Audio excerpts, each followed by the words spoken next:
أمسلتي أنجلت في أبنو حبيبو أميتنا وتيو كبرمبو نجزانا قبرقزو نجزانا قبرقزو نجزانا قبرقزو أميتنا وتيو كبرمبو مسمتنا راي هاريبو غلاي أختي أبلاي عين مسدد عين صلاتنا قدنا يونمبر ما استزانينا بحبح مسوفرة درتنا كدفة دولنا بحبار حوخنا كدفة ولا باش بيزي فتت لعبة تفاني ونخو حنت خيس لبي كم تحلو سنتنا يابا كان دل فتحي أبنو حبيبي أميتنا وتخدمنا نجزانا قبرقزو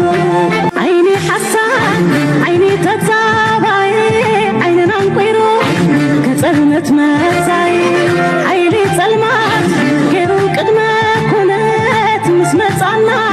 سعيرنا صلا دلونات دلونتنا دلونات دلونتنا دلونات دلونت دلونات ذهبنا هلاونات دلونتنا دلونات دلونت دلونات دلونت دلونات ذهبنا هلاونات دلونتنا نديو ما كسبتنا يخبلنا نديو يخلنتنا وتروات تنكب وتروات قال عدم كغوسكيس كاس ماسكا سالو وترو دلوات حدا مسرح كوينا سكرنا يو أمبار كمرات سكامتنا وترو لنا بكسكاس كبرتاتنا من غاز نقرنا سدلي سدلي بدلو جاتنا زيات دالويو أخوانا سلو زيات دالويو كمتاتنا سلو تمالين لومن تمالين الوادينا عقلين قادين تمالين لومن تمالين الوادينا عقلين قادين أبسناتنا بطري أبسناتنا منبار دهر حصاد نفسار بخارينا التكبار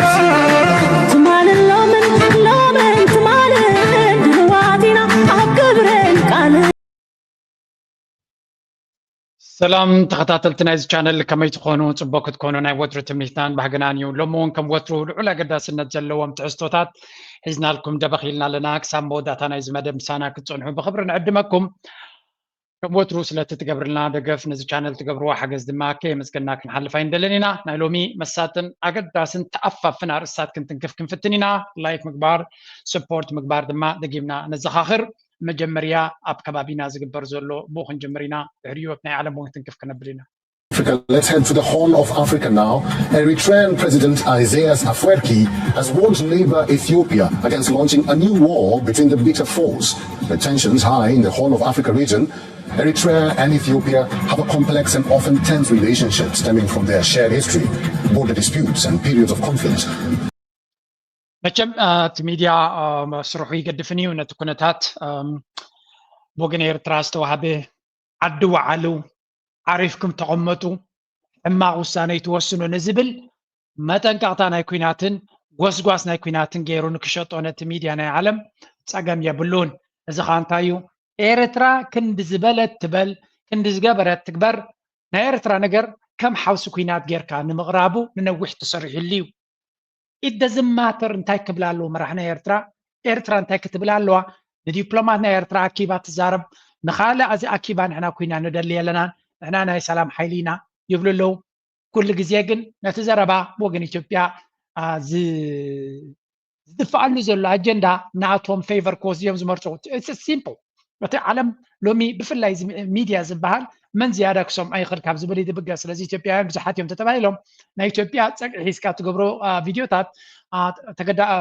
أغالو بكرة كبخديكو طبعا هاتهم يحايشون دحريل كان عاتاتهم زتعم من تحرجيركا ربحك كل ويغليو this is simple علم بخمزيات سرح زال لومي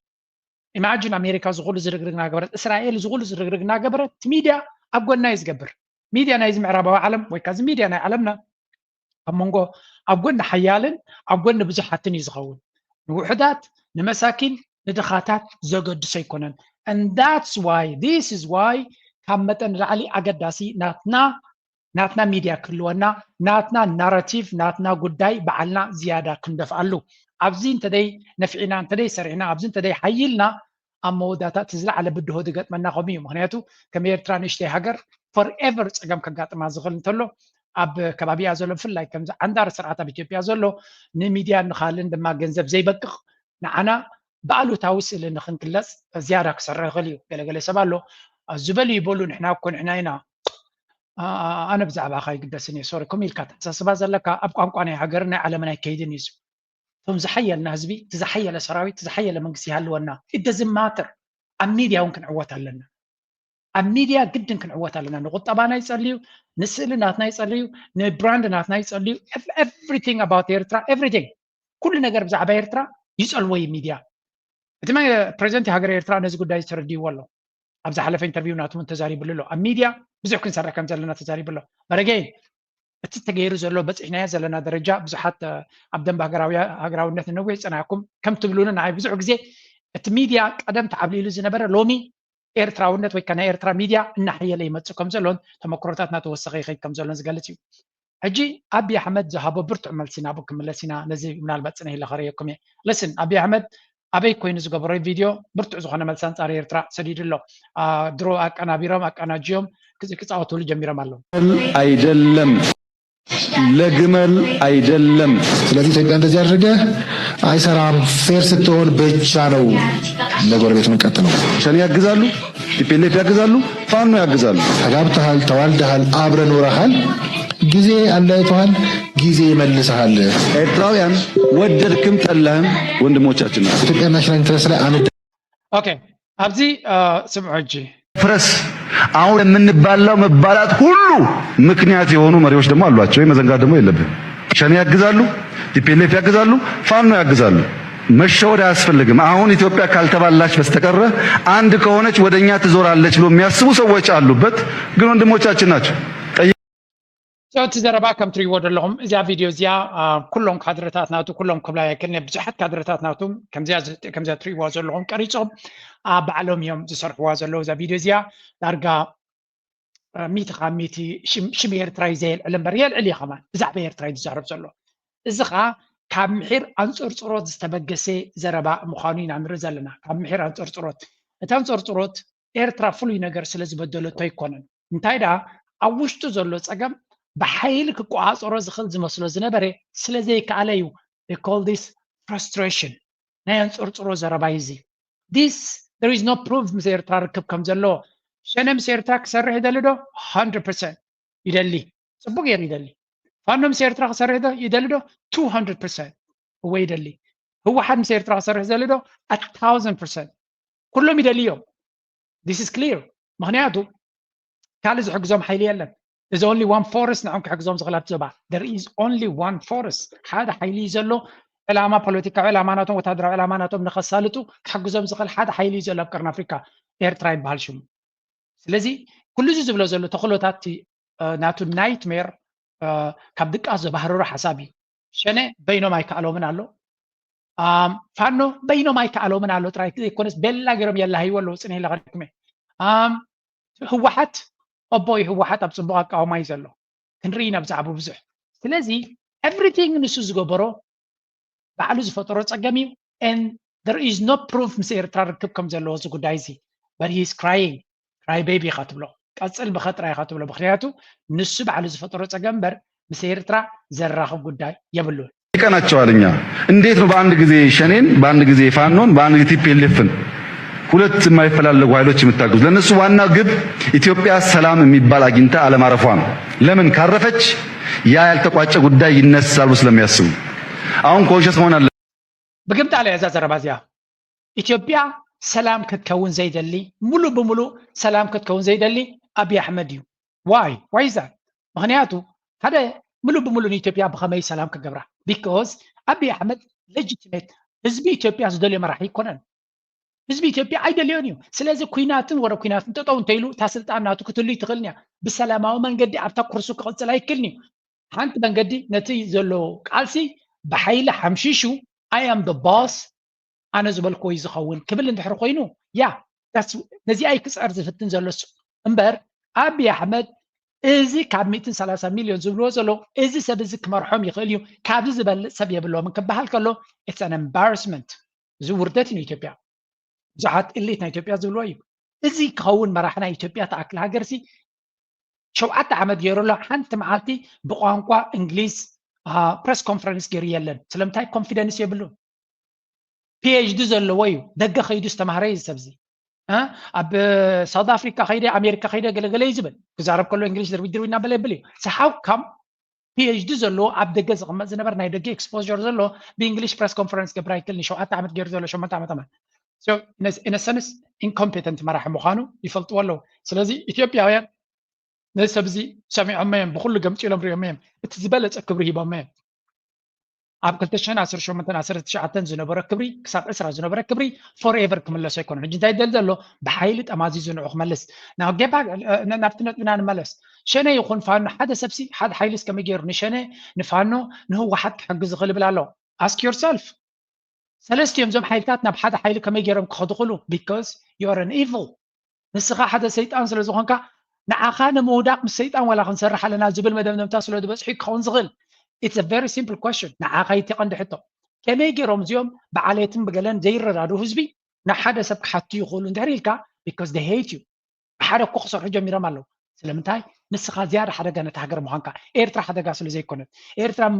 ምፍራስ ናይ ኢትዮጵያ ሰሪሓ ስለ ዘይትፈልጥ ገለገሌና እኳ ቅርሕንቲ ዘለና ከምኡ ብዘይ ምዃኑ ምክንያቱ ንጥፍኣትና ትሰርሕ ሃገር ኩሉ ግዜ ንሕና ግን ንልምዓታ ንርግኣታ ክንሰርሕ ከለና ዘይወሓጠልና ሰባት ኣለና ኣይኖ ብዙሓት ኣለኹም ግን እቲ ፖለቲካዊ ሓይሊ ናይ ኤርትራ ክሳብ ሕጂ ኢትዮጵያ ንኸይትፈርስ ዋጋ ከፊሉላ እዩ ንኸፍርሳ ድማ ዋጋ ይከፈለን ብግምጣሉ ግን ነዚኦም ዝገበረ እንታይ ይረክብ ን4 ኪሎ ዘሎ ስርዓት ዝገበረ ህወሓት ከመይ ገይሩ ተተኪሙ ንዓና መሰራሕናሉ ከመይ ገይሩ ኣንፃርና ንጥፍኣትና ሰሪሑ ንዓመታት ርኢናዮ እዚ ድማ ትማልመት እዩ ኣይሶምናይ ሳልስቲ ኣብታ ኩርሲ ንክቕፅል ኤርትራ ዋጋ ከፊላ ገይራቶ ከመይ ገይሩ ኣይሶምናይ ሳልስቲ ኣንፃርና መፅኦም ስለዚ ን4 ኪሎ ዝኽፈል ዋጋ ዝሕዝን ዋጋ እዩ we should never ever do this again ዝኾነ ኤርትራዊ መንእሰይ ኣብ ናተይ ዕድመ ዘለኻ ትሕተይ ዘለኻ ምስ ኢትዮጵያ ሰላምን ርግኣትን ምስ ህዝቢ ኢትዮጵያ ኩሉ ግዜ ፅቡቅ ዝምድና ክህልወና ጎረባብትና ስለ ዝኾነ ክንፅዕር ኢና እውን ምስ ስርዓት ናይ ኢትዮጵያ ብፍላይ እዚ ናይ ኢምፓየር ስቴት ኦፍ ማይንድ ዘሎ ኣብ 4 ኪሎ ዘሎ መደበር ነዚ ኣሚንካ ፅፍርኻ ከማን ቆሪፅካ ክትበ የብልካ ፅፍርኻ ቆሪፅካ ክትበ የብልካ ሽርክነት ማለት ሃገር ከም ዶብካን ሒዝካ እዩ there is nothing we can help them ንሕና ክንሕግዞም የብልና ክሕግዙና የብሎምን ደዶብና ሒዝና ክንሻርክ ንኽእል ክንሰርሕ ንኽእል ግን ነዚኣቶም ዝግበር ሓለፋ ንጥፍኣትካ እዩ ፈዲኻ ንዓኻት ንዖም ትገብረሎም ሓለፋ ንጥፍኣትካ እዩ and I think ዘለናዮ ስቴጅ ኣብዚ ዘለናዮ ዕድመ ኩሉ ሰብ በሪህ ኣሎ ንቐፅል እቲ ግብረ የቐንየልና ናቶም ከመይ ይመስል በመስደብ በመግፋት አናሳካውም በየዋህነት ደግሞ ካለ እነሱ ማን አለ ትግራይ ያስፈልገንም ኤርትራ ነው ኦሮሞ ያስፈልገንም ኤርትራ ነው አማራ ያስፈልገንም ኤርትራ ነው ይሄ ቅል ጅል ብቻ ሳይሆን ጅላንፎ ጭምር ነው እዚህ ያለውን ሰከንደሪ አድርገህ እዛ አንደኛ ልታረጋ ትሞክር አትወናበድ ወንድሞች ናቸው አንድ ቀን ይመጣሉ ተጋብተሃል ተዋልደሃል አብረን ኖርሃል ጊዜ ያለያይተዋል ጊዜ ይመልሳል እንደምትታረ ትግራይ ያስፈልገንም ኤርትራ ነው ኦሮሞ ያስፈልገንም ኤርትራ ነው አማራ ያስፈልገንም ኤርትራ ነው ይሄ ቅል ጅል ብቻ ሳይሆን ጅላንፎ ጭምር ነው እዚህ ያለውን ሰከንደሪ አድርገህ እዛ አንደኛ ልታረጋ ትሞክር አይጠቅምህም ዋናው እዚህ ያለው ነው ኦሮሞ ዋናው አማራ ነው ላንተ ዋናው ትግራይ ነው ዋናው ወላይታ ነው ቀጥሎ ደግሞ የዋናው ቀጣይ ዋና ደግሞ ኤርትራ ያለው ወንድም ነው ህዝቢ ኢትዮጵያ ንሓድሕዱን ተተፋቂሩ ንሓድሕዱን ተተኸባቢሩ ኣይንቐንአን ኢና ንሕና ወይ እውን ንዓና ብፍሉይ ፍተውና ዝብል የለን እንታይ ዝብል ዘሎ እሱ ስለምንታይ ንህዝቢ ኤርትራ ምስ ህዝቢ ኤርትራ ዝያዳ ዝምድና ትደሊ ፅምዳ እያ እዚኣ ኣለርጂ ጌራትሉ ዘላ ፅምዳ እያ እዚኣ እንታይ እዩ ትግራዋይሲ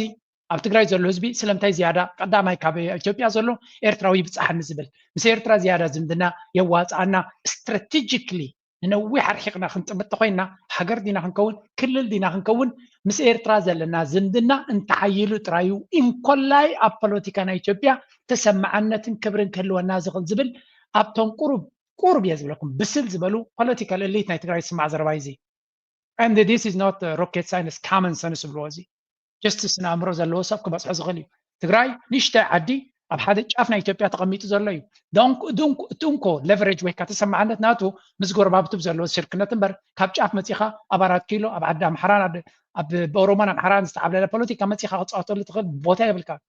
هو هذا كاي كلني نب أراد كيلو زمس أخاونكو مسير راس لسرح كاي زباق مباري أو بصحيكا سلازي تي كومنتي دمت أكل البوليتيكا منتاليتي عند حتردكات هو حتى ردي ودروم شعبية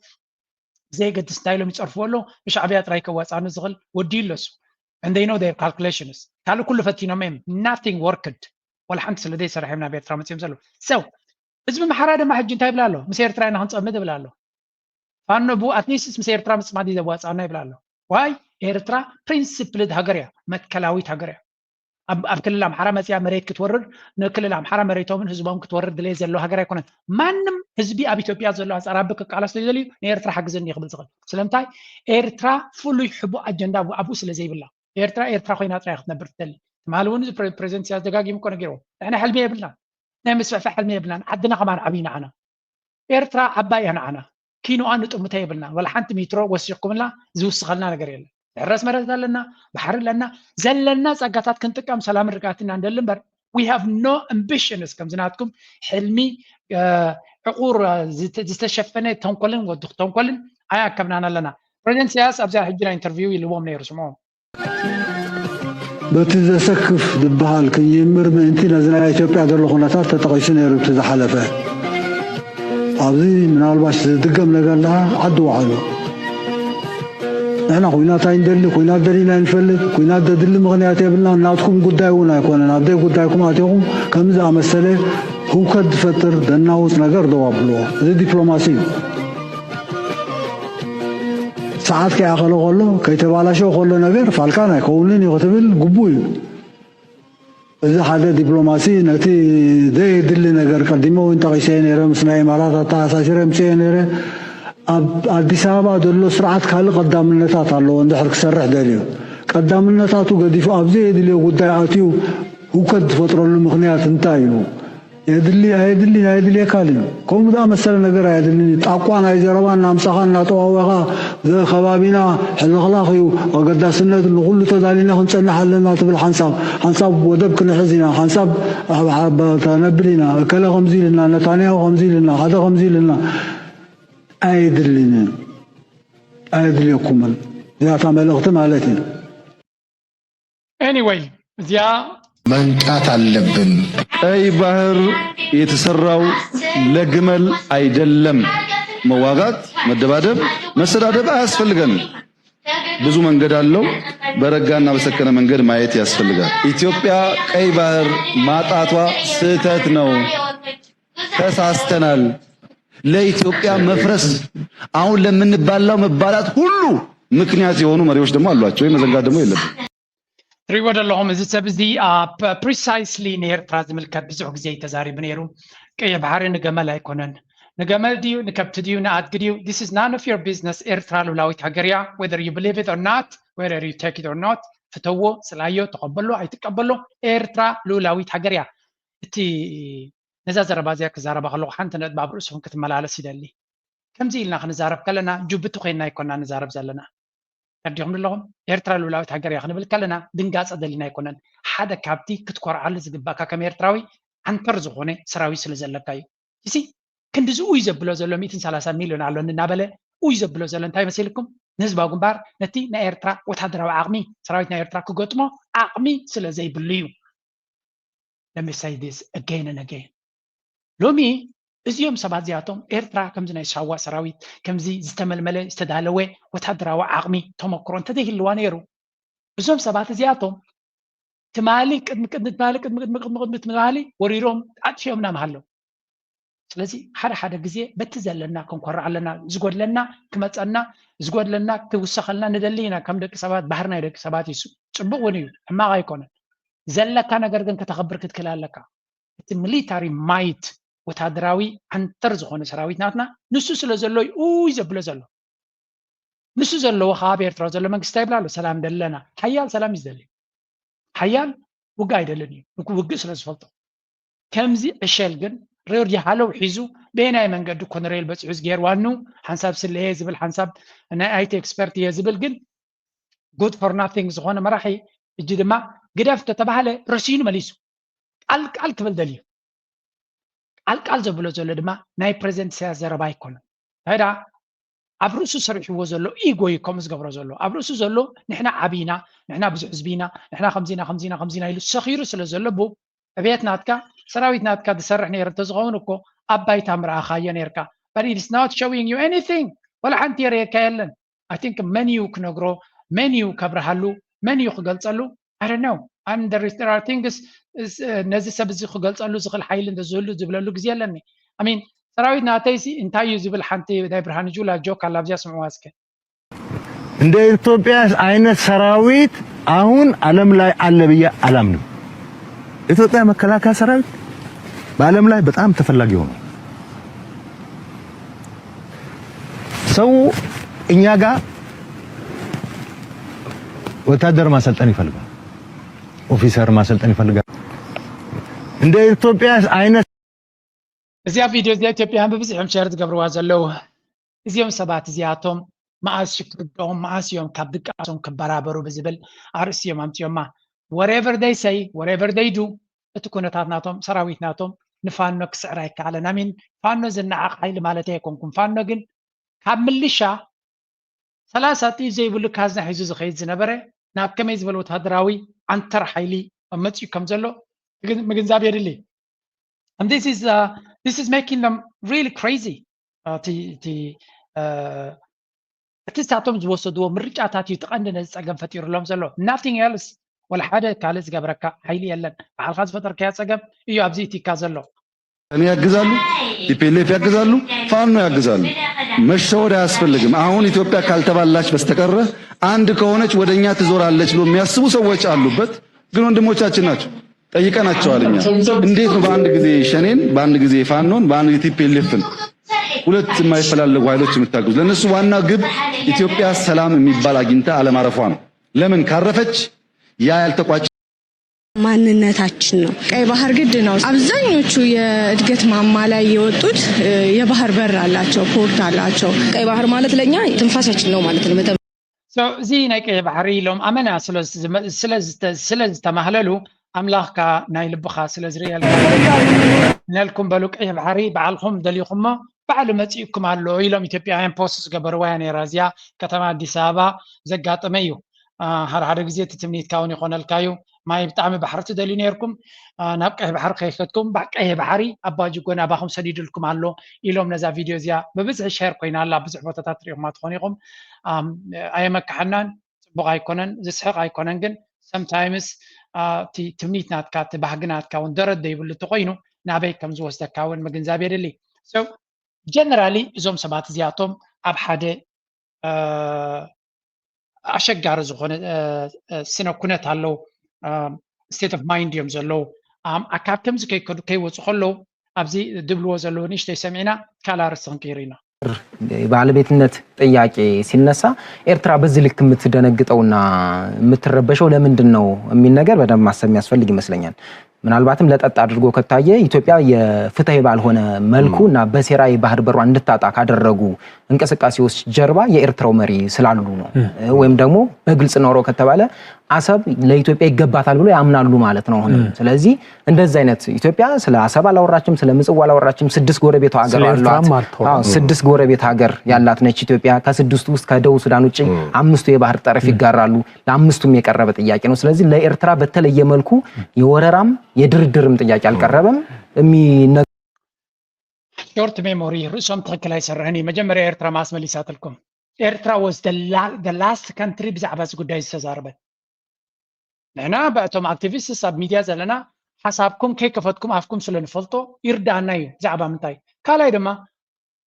እዚ ሕጂ ፈላጥ ኮይነ ኣብ ሃገራዊ ቴሌቭዥን ቀሪቡ ዘሎ ጂኦግራፊ I don't know ኣብታ ሃገር እቲ ትምህርቲ ናይቲ ሃገር ከመይ ከም ዝኾነ ይርዳእኒ ኣብ ጂኦግራፊ ቀይሕ ባሕሪ ዝበሃል ክልተ ሃገር ወይ ሰለስተ ሃገር እየን ዘለዋ ምሳኹም ዝደባበቕ ቀይሕ ባሕሪ ዘለወን ኤርትራ ጅቡቲ ሱዳን የንስን ከዓ ምክንያቱ ወሽመጥ ዓደን ቀይሕ ባሕሪ ይኮነን بسوماليا زلو هند اوقيانوس قيه بحري كونن يا وهم እዚኦም ከመይ ጌርካ ከት ሃገራዊ ቴሌቪዥን መፂኻ ከመን ነዚ ከመን ከተፅር ዘይከኣል ቀይሕ ባሕሪ ክበሃል ከሎ ስፔሲፊክ ኔም እዩ ንሓደ ውሱን ባሕሪ ዝተዋህበ እዩ ኤርትራ ድማ ዝወሓደ ዝመለሰትልኩም እያ ዝወሓደ ምናልባት አክቲቪስት ኤርትራውያን ስለንፈልጠኩም ሓሳብኩም ስለ ዝርዳእና ቀልጢፍና ሪስፖንድ ጌርናልኩም ኢና ምክንያቱ ኮለጌና ናበይ ትኸዱ ከም ዘለዎም ስለተረዳእና ድሓርካስ እንታይ ምግማት ኣድልይዎ ዓሰብ ዘትብል የለኹም ንጎም ሸጥን ኣብ ሃገራዊ ቴሌቪዥንኩም ቀይሕ ባሕርን ባፅዕን ኣብ ባክግራውንድ ጌርኩም ትዛረቡ የለኹም ስለዚ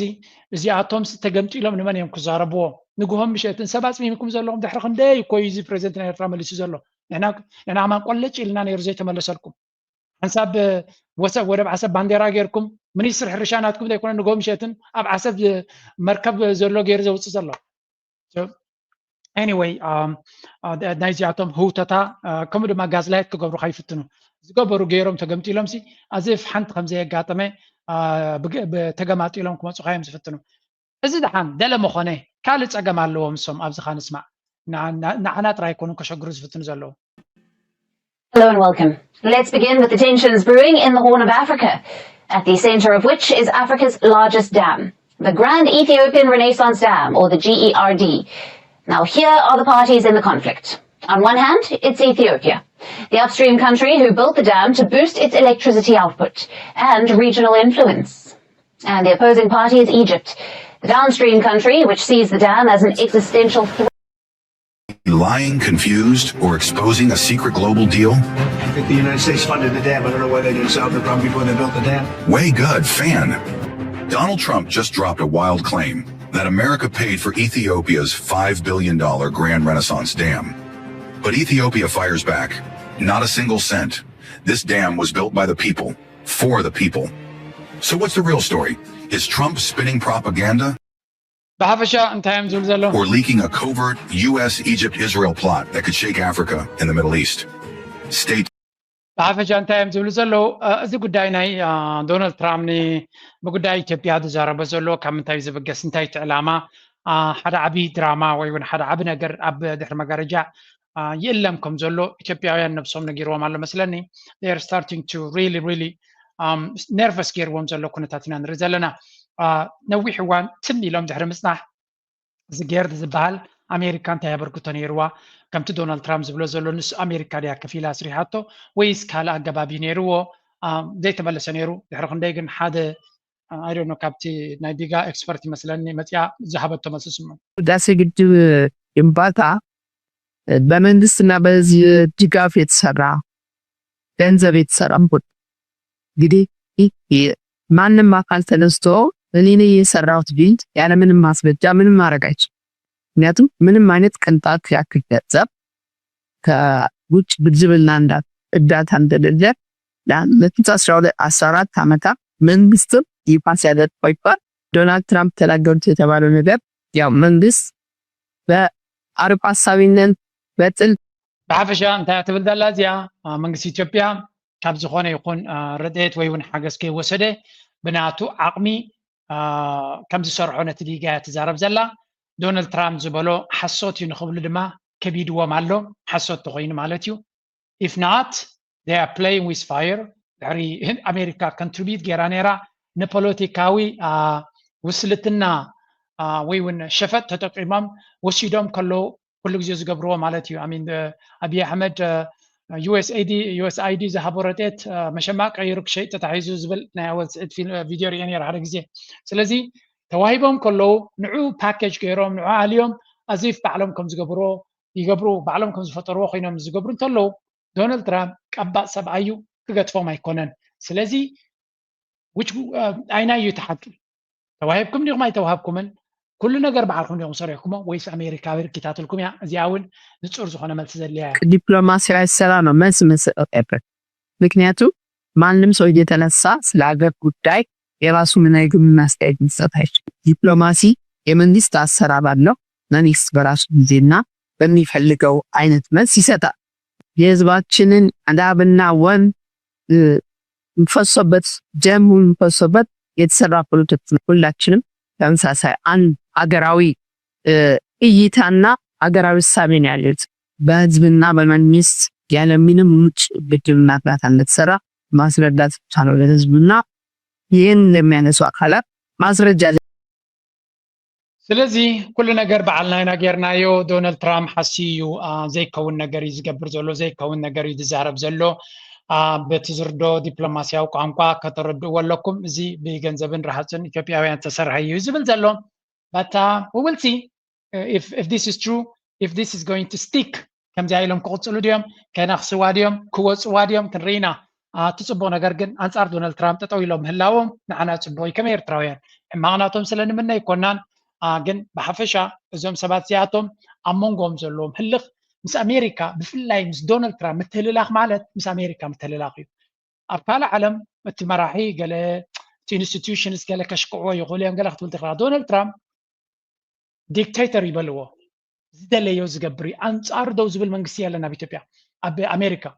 ሰነት ይኹን ሃውስ ይኹን whatever you call it ዶናልድ ትራምፕ ዝበለያ ትኸውን ኣብ 2025 ክሳብ 28 ዘሎ ግዜ ንሱ ዝበሎን ዝደለዮን እዩ ዝኸውን that's it እሱ ካብ ኮነ አንጻር ዶናልድ ትራምፕ ድሕሪ ከምዚ ኢሎም ክናኸሱ ፈቲኖም ርግፀኛ እያ ዶናልድ ትራምፕ ድሕሪ መጋረጃ በቃ ደለኻዮ ይኹን ንሕና ኣይንበኣሰካን ኢና እዩ ዝብሎ ዘሎ ግን ንህዝቢ ኢትዮጵያ ከርኢ ክኽእል ኣሎ ሓያል ምዃኑ አንጻር ሓያላት ጥጦ ንብል ኢና መትከላውያን ኢና ገለመለ እንዲ ዝብል show them ነዚ ኻ ከርኢ ይፍትን ስለ ዘሎ big trouble ይበጋጢሞ ዘሎ he is navigating ሓደ ክብድ ዝበለ መድረኽ እዩ ተዓፃፂፉ ክወፅእ ዝፍትን ዘሎ we'll see ከመይ ገይሩ ክወፃ እዛ ጉዳይ እዚኣ ገለ ካብተን ዓበይቲ ብድሆታት ገጢመንዎ ዘለዋ ነጥብ እንተላ እዚኣ እያ ንሕና ድማ ነዚኣ ከም ፅቡቅ ኢና ንሪኣ ኤርትራ ፅምዶ ክትሓስብ ከላ መደብ ክትሓስብ ከላ ኣብዚ ጉዳይ እዚ ንኤርትራ ኣገዳስነት ኣለዎ ክንብል ከለና ነዚ ኩሉ ከጣምሮ ዝኽእል ምዝኸውን እዩ ምክንያቱ ንሳቶም እንታይ ይብልለው ስምዖም ኣብዚ መረበትበት ከባዶ ይመጣ አይደለም አሜሪካንን 30 ዓመት ሲሰድባት የነበረን አሜሪካ አሁን ሲለማመጣት አላያችሁ ለምን ይመስላችኋል የኢሳያስ ዘመን አልፏል ጊዜው አልፏል ጣረሞት ላይ ነው ያለው እያንቋረረ ነው ኢሳያስ በማንቋረር ላይ ነው ባይዘው ፖለቲካሊ ነው ማውራው ፊዚካሊ አይደለም ይሄ ሰው እንትኑ ነው የባህር በር ብለዋል አክሰስ ቱ ዘ ሲ ብለዋል ወደብ ብለዋል እንዴት ሬዚስት ያርግ የኢሳያስ የመጨረሻው ኦፕሽን መሳደብ የሆነበት ምክንያት ከአይምሮ በላይ የሆነ ነገር መጥቶበታል ከአይምሮ በላይ ኮንትሮል ሊያደርገው አልቻለም አንፍሪዝ የሆነው ነገር ወደ አፎቱ ሊመልሰው አልቻለም አሁን ኢትዮጵያውያን በአጠቃላይ ስለ ባህር በር ማውራት ጀመሩ ኢሹ ሆኗል በዚህ ጥያቄ ላይ እንዴ የብሔር ድርጅቶች ራሱ ደንግጠው እኮ you see this guy ገለ ካብቶም አክቲቪስትስ ናይ አብይ አሕመድ ንምሕሳብ ክእሎ ዘሎም ዘረባ ዝኽእሉ ዝበሃል እዮም እቲ ዘረባናቱ ክትሪኦ ከለኻ ኣብ 2025 ኤርትራ ንሕና ካብ 2002 ኣቢልና ኢና በገዳ ነርና ካብ 2009 ካ ኦፊሻሊ ኣብ 2025 ኤርትራ እንታይ ጭንቀት እዩ ዘለዋ ማለት ናይ ቁጠባ ናይ ካልእ ክዕረ ዘሎ ኩሉ ነገር ብድሆታት ኣለና ናይ ሴኪሪቲ ሕቶናትና ግን ናይ ህላወን ደይህላወን ሕቶናትና ግን ከም ናይ ሎሚ ቀሊሉ ይፈልጥን እዩ አይ ቲንክ እቲ ውሽጦም ዝርብሾም ዘሎ መንፈስ ንዓና እውን ኮሚድ መስሎም ዘሎ ኤርትራ ድሕሪ ውዑል ፕሪቶሪያ እስከ ድሓን ንግደፎ ቅድሚ ውዑል ፕሪቶሪያ እውን ትራንኩላ እያ ነይራ ድሕሪ ውዑል ፕሪቶሪያ ኤርትራ ሓንቲ ጥይት ኣይተተኮሰትን ኣላ ብኤርትራ ሓንቲ ቡለት ኣይተተኮሰትን ኣላ 2022 መወዳእታ ውዑል ፕሪቶሪያ ተፈሪሙ እንድሕር ኢልካ almost 4 years ኮይኑ ኣሎ ሕጂ almost 3 years ክንብሎ ንኽእል ኢና ቲንክ ያ ነብ 3 ዓመት ቀሪብ ኣላ ሓንቲ ጥይት ኣብ ኤርትራ ኣይተተኮሰትን so that tells you ኤርትራ is in a good position ንዝኾነ ይኹን ሓደጋ ክትከላኸለሉ ትኽእል ዓቕሚ ኣለዋ ቅድሚ ሕጂ ካብ ዝነበረ ብግምጣሉ ናይ ሴኪሪቲ ፀገም ናይ ኤርትራ ካበይ ዝብገስ ነይሩ ካብ ኢትዮጵያ እዩ ዝብገስ ነይሩ ኢትዮጵያ ካብ ከመይ ኩነታት ኣላ ኣብ ዝሓመቐ ኩነታት በዓል ኮይኖም ትብልዎ ዘለዉ ኣብ ናይ መወዳእታ ናይ ምብትታን ደረጃ በፂሓላ ስለዚ ንኤርትራ ብፍሉይ ከሸግሮ ዝኽእል ነገር የለን እዚ እንታይ ዘርእካ ተገምቲልና ረስገባይ ስለምንታይ ኤርትራ ብዛዕባ ዲፕሎማሲ ተሓስብ ኦፍኮርስ ፅቡቕ ዝኾነ ባይታ ተፈጢርላ ኣሎ መጀመርያ ኣብ መንጎ ኢትዮጵያን ግብፅን ኣሜሪካ ንግብፂ መሪፃ ኣላ ግብፂ ድማ ምስ ኤርትራ ርክብ ኣለዋ ካልኣይ ኢትዮጵያ ምስ ዶናልድ ትራምፕ ኣይተሰማምዑን ኣለዉ ጥራይ ዘይኮነስ ኣብ ፅቡቕ መዕለቢ በፂሑን ኣለዉ ስለዚ ኤርትራ ነዚ ብኮ ተጠቂማ ምስቲ ዘለዋ ጂኦግራፊካውን ስትራቴጂካውን ኣቀማምጣ ነቲ ዕድል ተጠቂማ ምስ ኣሜሪካ ዘለዋ ፅምዶ ቀደም እውን ፀገም ኣይነበረና ኣሜሪካ ትኽተሎ ዝነበረት ዝንቡዕ ፖሊሲ እምበር ምስ ኣሜሪካ ዘበኣስ ኤርትራ ይነበራን ዶባይ ሰገረታ ወላ ባሕራይ መንጠለታ ኤርትራ መሬታን ኣብ ዓዳ እያ ዘላ ስለዚ ኢን ጀነራል ሓፍኮፍ ዘብሎም ዘሎ ኤርትራ ምስ ኣሜሪካ ንክትሰርሕ ዝበለፀ ዕድል ኣለዋ ኣብይ ኣሕመድ ግን ብዙሕ መኸልከሊ ነጥብታት ኣለዎ ምስ ኣሜሪካ ንክሰርሕ ተደልዩ እዚ ድማ ይንሳቶም ነቲ ኣብ ውሽጦም ዝስምዖም ዘሎ ፍርህን ስጋትን ናብ ኤርትራ ፕሮጀክት ክገብርዎ ዝፍትኑ ዘለዉ እዚ ከዓ ኤርትራ ክትጥቀመሉ ዘለዋ እያ ምክንያቱ ዲፕሎማቲካሊ እንካን ሃባን ስለ ዝኾነ what are we going to offer ዲፕሎማሲ ማለት ወይ ሽርክነት ማለት እንካን ሃባን እዩ እንታይ ኢና ንሕና ብጣውላ ሒዝና ንቐርብ እንታይ ኢና ክንህብ ንኽእል እንታይ ክንረክብ ንኽእል ኩሉ ግዜ እንካን ሃባን ዓለም ወላ ሓንቲ ዘይትብቲ ኮይንካ ወላ ሓደ ክመፀካ ይክእልኒ what are you gonna give ማለት መሬትካ ዲኻ ባሕርካ ዲኻ ትብ ኣይኮነን ግን ኔጎሽ ኣብ ጣውላ እንታይ ሒዝካ ትመፅእ ስትራቴጂካዊ ኣቀማምጣ ንሴኪሪቲ ናይቲ ዞባ ዓብይ ኣበርክቶ ክንገብር ንኽእል ኢና ኣሜሪካ ድማ ኣብቲ ዞባ ርግኣት እያ ትደሊ ዘላ ስለዚ ንርግኣት ኣብ ምውሓስ ተራ ክንፃወት ንኽእል ኢና there are many things ኤርትራ ኮንትሪቢዩት ክገብሮም ትኽእል ንቀይሕ ባሕሪ ይኹን ነቲ ቀርኒ ኣፍሪካ ስለዚ ነዚ ኣብቲ ዝግበር ዘሎ ስቴት ዲፓርትመንት ዝግበር ዘሎ ዝርርብ ብዙሕ ፃዕሪ ከም ዝግበር ዘሎ ኢና ንሰምዕ ዘለና ፅቡቅ ጌርካ ምንጋር የድሊ ምናልባት ጎኒ ጎኒ ናይቲ ዝግበር ዘሎ ክንገር ዘለዎ ድማ ዶክተር ፍቅሪ የሱስ ፖስት ገይርዎ ዝነበረ a new study ካብ the last ዝበሃል finds unilateral economic sanctions cause 500,000 excess deaths per year comparable to global war death እዚ ሓደ መፅናዕቲ ናይ ኣሜሪካ እዩ ረኺብዎ ዘሎ እንታይ ዝብል ዘሎ ዘይሕጋዊ ዘይፍትሓዊ ከምኡ ድማ ኣሜሪካ ብወለንታ ኤውሮጳ ብወለንቶም ዝገብርዎ እገዳ ንዓመት ከባቢ 564,000 ሰባት ከም ዝሞቱ ይገብር ልክዕ ከም ሓደ ዓብይ ኩናት ዝካየድ ዘሎ ሰብ ከም ዝሃልቕ ይገብር ዝብል እዩ ስለዚ በዓል ኦባማ ፈብሪኾም ዝገበርዎ ለንቀለዳ ኣብ ርእሱ ኣንጠልጢላ ተፀገምበር እንታይ ይፈጥር ብሎ ንሕብረተሰብ የድኪ የፅግም ጥራይ ዘይኮነስ ሰባት ብዘየድሊ ኩነታት ብዘየድሊ ሕማማት ንክሞቱ ዘገድድ እዩ the post references a Lancet study estimating unilateral economic sanctions cause 564,000 excess death annually a figure comparable to global war casualties, with 51% of the victims being children under 5, highlighting a severe but often overlooked public health impact. ስለዚህ እገዳ ኣሜሪካ ትገብሮ ዘላ ስርዓት ኣይኮነትን ትቕይር ህዝብያ ትህልቕ ብፍላይ ድማ ህፃናት ትሕቲ 5 ዓመት ብሰንኪ ዘጋጥም ደርቂ ድዩ ናይ ሕክምና ቀረባት ድዩ ናይ ካልእ እዚ ኩነታት ዛ ኤርትራ ዝፀረየ ኤርትራ ዓብይ ዋጋ ዝኸፈለት እያ በዚ ዕንደራ ዝመልኦ ብዘይ ዝኾነ ይኹን ጭብጢ ኣብ ልዕሊ ኤርትራ ዝወረደ ፅኑዕ እገዳታት ስለዚ if they ሞራላዊ ሓላፍነት ዘለዎም ንነገራት ብቐረባ ዝከታተሉን ብንጹር ዕላማ ዝኸዱ ነይሮም ተዝኾኑ እዚ ነገር እዚ ከጋጥም ማይ ተገበኦን ግን ሄይ ኣብ ዘበነ ኣሜሪካ ዝበልዎ እዮም ዝገብሩ ሕጂ እውን ክቕየሩ እዮም ኢልካ ብዙሕ ትፅበየ ኣይኮነን ግን ኣትሊስት እቲ ኩነታት ናተቐየረ ይመፅእ ስለ ዘሎ ቁሩብ ተስፋ ንክትገብር ዘኽእል ኩነታት ኣሎ when the world's hegemon stops showing up. While the United States pulls back from the global stage under President Donald Trump, from slashing foreign aid to rejecting everything as big as the United Nations, countries are seeing an opening, and China seeing the biggest of all. Behind closed doors from Geneva to New York, Beijing is reshaping the UN to reflect its own global views. And it's not doing it with tanks or tweets, but with quiet appointments, strategic funding, and plenty of backdoor diplomacy. እንታይ እዮም ዝብሉ ዘለው ኣሜሪካ ካብ ዩናይትድ ኔሽንስ ካብ ካልእ ዓለማዊ ትካላት ኣብ ዝቐረባ ድማ ካብ ዩኔስኮ ከምኡውን እቲ ንዓለም ረድኤት ትበልጥ ዝነበረት USAID ዝብል ንዑ ተጠዋቢላ ኩሉ ዓይነት ኢንጌጅመንት ዝነበሮም ኣብ ውድብ ጥዕና ዓለም ድዩ ኣብ UN ድዩ ኣብ ካልእ ዝነበሮም ካብ ኩሉ ኢዶም ኣብ ዝስዕብሉ ዘለው ቻይና ብሕቡእ ከምኣቶም እናፈክረት ዘይኮነት ኣገደስቲ ቦታታት ነቲ ናይ UN ይኹን ናይ ካልእ እናዓብለለቶ ትኸይድ ከም ዘላ እዩ ዝንገር ዘሎ እዚ ድማ ቻይና ትደልዮ ዓይነት ዓለም ሼፕ ንክትገብር ምክንያቱ he who pays the bills sets the rules ሓደ ሰብ ነቲ ዘሎ ዋጋታት ዝኸፍል እንድሕር ኮይኑ ሕግታትን ኣካይዳን ድማ ዝሕንፅፅ ንሱ እዩ ንዩኤን መኒ ፋንድ ክገብሮ እንድሕር ኢልና ቻይና ብብዝሒ ፋንድ ክትገብር ተጀሚራ ዕላማታት ናይ ቻይና ኣጀንዳ ናይ ቻይና ቀዳምነት እዩ ዝወሃቦ ስለዚ ቻይና ብድሕሪ መጋረጃ ዶናልድ ትራምፕ ብትዕቢት ንሕና ዓለም ኣይተድልየናን እያ ኣሜሪካ ጥራይ ቀዳሚት ኢሉ ከይድ ከሎ ቻይና ድማ ነቲ ቦታታት ኣሜሪካ ንዑ ተቆፃፂራ ንዓለም ከም ድሌታት ዝውራ ዝነበረት ነቲ ቦታታት ብዘገምታ ንዓዓ ዝምልከት ቦታታት ነቲ ዘድሊ ባጀት እናኸፈለት ትሕዘላ እዩ ዝብል ዘሎ ኣሜሪካውያን ብፍላይ እቶም ግሎባሊስትስ ኣመነ እዮም ሓዚኖም ዘለው ምክንያቱ ንኣሜሪካ ከም ተንቆልቆል ዝገብራ ዘሎ መራሒ ናይ ቻይና ዘይኮነስ መራሒ ናይ ኣሜሪካ እዩ ብምባል እዮም ዝገልፅዎ ዘለው እዚ ኣካይዳ እዚ ንኣሜሪካ ኣብ ሎንግ ተርም ክጎድኣ ምዃኑ ኩላቶም ቶም ኪላታት እዮም ዝዛረቡ እዚ ኸ እንታይ ዘርእየካ أبزيجي تاشارت تاريخما US and China shares of UN budget كلتي كتري خلقة أمريكا ناي China زلو قطاليا ناي أمريكا نقول لك خيط كله ناي I don't know تي شارت كويرين يلن كلتين مالت እናተ ወዳደራ ዝኸዳ ዘለዋ ምዃነን እዩ ዝንገር ስለዚ ኣብ መወዳት ኣሜሪካ ናታ ባጀት ናታ በርክቶ እናጎደለ ይኸይድ ስለ ዘሎ ናይተን ካልኦት ሃገራት እናተኮ ይኸይድ ኣሎ እዚ ድማ ናይ ኣሜሪካ ኣብ መወዳታ ኣብ ዓለም ደረጃ ዝነበራ ፅልዋ እናጉደሎ ክኸይድ እዩ ዩኤን ኣብ ዓብ ሽግር ወዲቑ ከም ዘሎን ናቱ ተሰማዓነት ብሰንኪት እስራኤል ትገብሮ ዘላ ኣሜሪካ ድማ ተተባብዓ ዘላ ነቲ ናይ ዓለም ኣካይዳ ነቲ ናይ ዩኤን ኣካይዳ ኩሉ ጥቕሚ ከም ዘይብሉን ተሰማዓነት ከም ዘይብሉን ጌራ ኣላ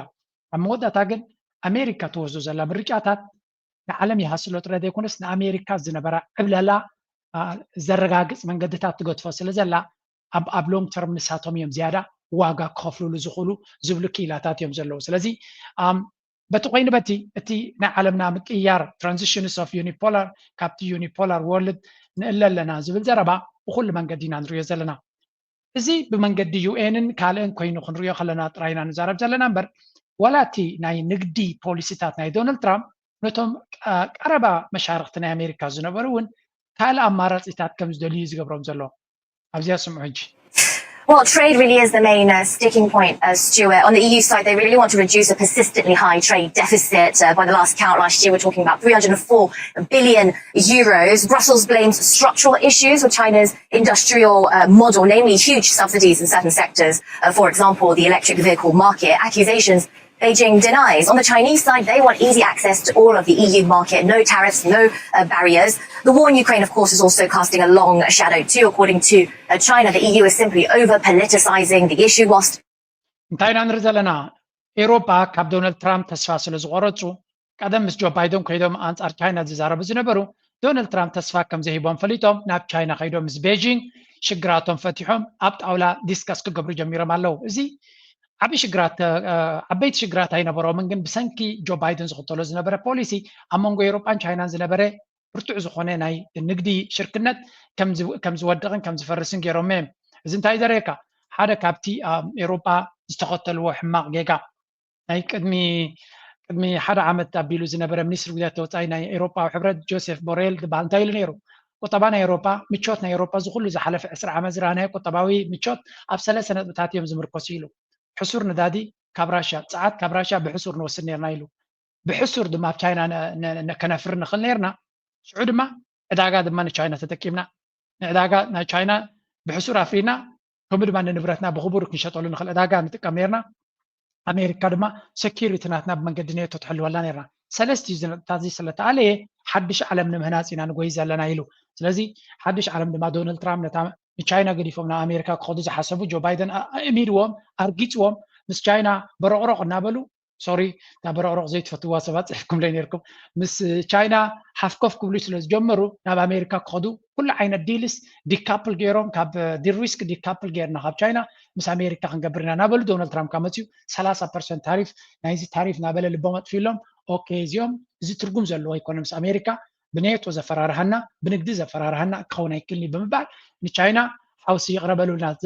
زمثل تمليسهم من تشاينا يهم مهين كبهالو وسينو مالو زغان تايزر يكازلو امريكا اب يو ان تخسر على غنغز اننا اب نقدنا عالم وتم قد مشاركتنا امريكا هيجمني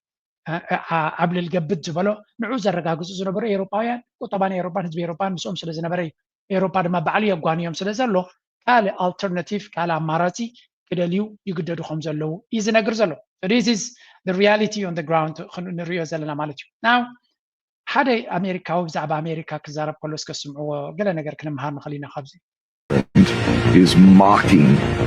The U.S. government is mocking the American people and serving its master, a proven war criminal, who is the master slave owner who's treating us in party like the Goyim. We are the Goyim. They are. እንታይ ዝብል ዘሎ እዚ ኣሜሪካዊ መንግስቲ ኣሜሪካ ንህዝቡ ንሃገሩ ከም ባራዩ ገይሩ ነቲ ዋና ናቱ ነቲ ጎይታ ናቱ ናይ እስራኤል ፕራይም ሚኒስተር ከገልግል ዝወሰነ መንግስቲ ኢና ንርኢ ዘለና ምክንያቱ እቶም እስራኤላውያን ንዓና ከም ባራዩ ኩሉ ነገራትና ንሕና ዘይብልና ኣብ እስራኤል ሄልስ ኢንሹራንስ ኣለዎም እስራኤላውያን ናይ ጥዕና ኢንሹራንስ ኣለዎም ኣሜሪካውያን ናይ ጥዕና ኢንሹራንስ የብሎምን ሪስክ ናይ ሂወቶም መናሃብሮም ኣዝዩ ከቢድ እዩ ኣሜሪካ ግን እስራኤል እያ ትሕግዛ ስለዚ ኩሉ እቲ ሲስተም ናቶም እስራኤል ክሳዕ ክንደይ ንኣሜሪካ ከም ትምዝምዞምን ከም ድሌቶም ክገብርዎም ከም ዝኽእሉን ዘረጋግፅ ኩነታት ስለ ተራእየ እዚ ኣብ ኣሜሪካ ዓብይ ነውፂ ፈጢሩ ኣሎ እዚኣ እስከስምዕዋ I'm an American. I pay $1,600 for a flat that has no bedroom. That's 2/3 of my income. I'm an American. I work 50 hours a week. I don't have health insurance. I'm an American. I couldn't afford to have a child even if I wanted to. I am $7,000 in debt. I'm an American. My health is declining because I can't afford Whole Foods because that's too expensive for my life. I am very overqualified for my job, but no one else is hiring. I'm an American. I make my boss hundreds of thousands, if not millions of dollars, while I can barely keep myself alive. I'm an American. I'm an American. انت تقول الله عند حرسميكم ما انا بحكي زحزن انا امريكاويتي تقولكم الله انا امريكاويتي كابور حاود موزي شحين شوعات ميتن ني حنت كفلي مدك اسون زي بالله ابارتما يزغفل زي دما كبابي 600 تاويت نايدو مزيو نجز اخراي زغفلت لكم الله انا امريكاويتي اب امريكا زغمتي 5 ساعات نسوم من تسرحي اب اوروبا 4 ساعات تسرح ويزبل نسوم اب الفرنسا دما 30 شوعات ساعات نسومن بزيعوم اد ما يقبر كتما يقاصلوا له ኣብ ኣሜሪካ 50 ሰዓት ናሰርሐት ከላ ሄልት ኢንሹራንስ የብላን ምክንያቱ ደሞዛ ስለዚ ያክል እዚ ቲ ኣሜሪካ ዲስ ኢዝ ዘ ሪያሊቲ ቲ ናይ ኣሜሪካ ኣሚን ካብዚያ ንላዕሊ ኣሜሪካዊ ተኾንካ ጀስት ፀሓፈለ ያርታሕቲ ብዙሓት ከምዚ ቪድዮታት ኢኻ ትርኢ ብዙሕ ከምዚ ቪድዮ እዩ ዘሎ ስለዚ ኣሜሪካ ኣምቢረብል ናኾነ እዩ ዝመፅእ ዘሎ ንክትነብረሉ ኣዝዩ ከቢድ ዓዲ ዋላ ውላድ እንተደለኹ ክወልድ ኣይክእልን እየ ምክንያቱ ንዑ ዝበቃዕ ገንዘብ የብለይን እያ ትብል ዘላ ወለ ውላድ ንክትገብር እኮ መፃምቲ ጌርካ እውን እኮ ሂወት መቐለለ ነይሩ ግን እቲ ናይ ደቂ ኣንስትዮ ምርጫታት ኣብ ምዕራባዊ ዓለም ኩሉ ባዕለይ ክገብረ እየ ዝብል ኣብ ከምዚ ዓይነት ተስፋ ቁርፀት እዩ ዝወስድ ዘሎ ምክንያቱ ቆልዓን ሓዳርን ክልተ ምስ ኮንካ ብሓደ ናይ ክልቲኻ ተደሚሩ እውን ቁሩብ ትንፋስ በካ እዩ ምክንያቱ እታ ገዛ ትኸፍላ ንክልተ ሰብ እውን ከተንብረካ ስለ ትኽእል በይንኻ ክትገብሮ ከለካ ክቡር ይኸውን ክልተ ኮይንካ ክትኣትዉ ከለካ እውን ክሓስር ይኽእል ግን that's a different choice እንታይ ኢና ንሰምዕ ዘለና ሂወት ንኣሜሪካውያን ትዝኸበደ ሂወት ምዃኑ ኣብ ኤሮፓ ሄልት ኢንሹራንስ ዝተወሰነ ገንዘብ ንኸፍል ናይ ጥዕና ኢንሹራንስ ዘይብሉ የለን ጥዕና ናተይ እናንቆልቆለ ከይዳ ኣሎ ምክንያቱ ጥዑይ መግቢ ገዚአ ንክበልዕ ባጀተይ ስለ ዘይፍቅደለይ ትብል ኣላ ስለዚ ዘለዎም ቁጠባዊ ፀቕጢ ኣብ ኣሜሪካ ክሳዕ ክንደይ ኤክስፕሎድ እናገበረ ይኸይድ ከም ዘሎ እቲ መንግስቲ መመሊሱ ናብ ዕዳይ ኣትሎ ካብ ባጀቱ ድማ ነቲ ዕዳ ንምኽፋልን ንኣፅዋርን ስለ ዘጥፍኦ ዘሎ ናብ ህዝቢ ኣሜሪካ ኢንቨስት ኣይገብርን እዩ ነቲ ህዝቢ ድማ ብቀረፅን ወለድን እናበለ ደሞዝ ኣይማዕራድን እዩ ምክንያቱ ኮርፖሬሽንስ ደሞዝ ክውስኹል ካይደልዩን እዮም ንኣብነት ዛ ስራሓ ተፀሊያቶ ብኣርቲፊሻል ኢንተሊጀንስ ክትካእ ዝኽእል ተኮይኑ ቡ ክትክዎ እዮም ንዓውፅኦም ካሊእ ይትክቡ እቶም ኮርፖሬሽንስ ኣብ ኣሜሪካ ደም ዘለዎም ኣይኮኑን ስለዚ it's a very sad story ግን this is American life. American. I have never been out of the States. I have never been on a vacation. I'm an American. I make $20-some an hour. The livable wage here is like 30-some. Yet I don't qualify for government assistance whatsoever. On the days I don't work, I'm so tired I just sleep all day. I'm an American. My electric bill is so expensive I sit outside in the heat because I can't afford to turn the AC on in the damn house. I'm an American, and I fear I'm just an average American. Yeah, I mean, America ጥዑም ዓዲ ወይ ምቾት ዓዲ ዝመስሎ ሰብ ኣሎ ኣብ ደገ ብወረቐት ዝሰምዖ ዘሎ be careful ንነገራት ኩሉ ኣስተውዒልካ ምርኣይ ልዑል ኣገዳስነት ኣለዎ having said that I don't want to put you into ናይ ጭንቀት ቦታ ክትወኩም ደልየ ይኮንኩን let's continue here.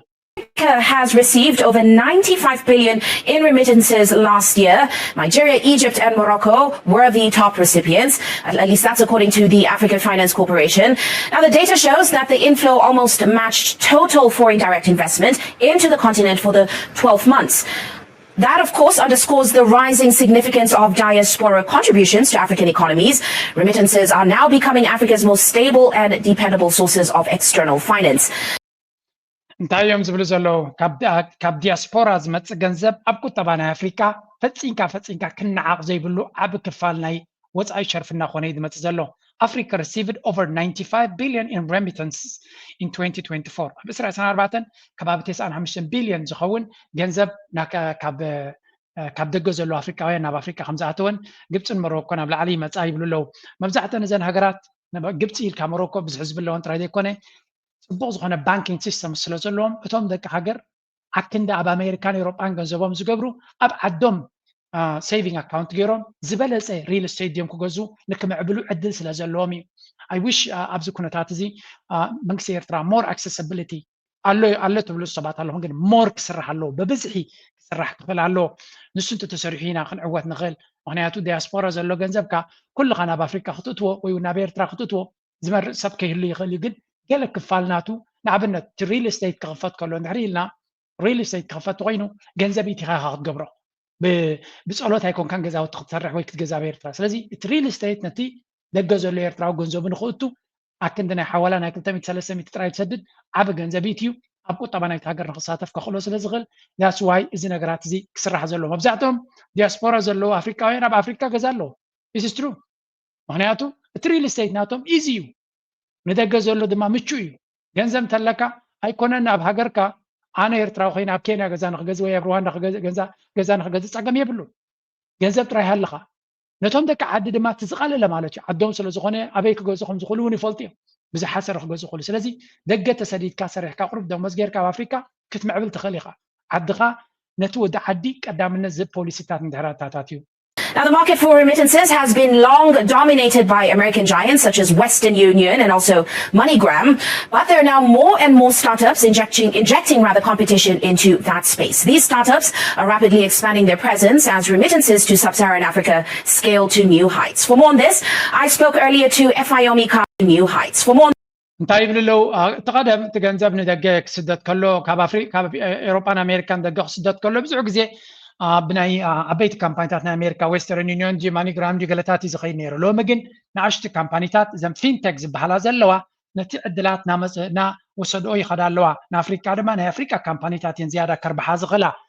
ገንዘብ ክሰድድ ተኮይንካ ናይ ግድን ኣይኮነን ናይ ኣሜሪካ ካምፓኒ ተጠቂምካ ንዖም ክትህብትም ወይ እውን ናይ ካልእ ሃገር ናይ ዓድና ተጠቐም እዚኣ ስምዕዋ እስከ ካብን ናብን ክትልእኩ እንትደልዩ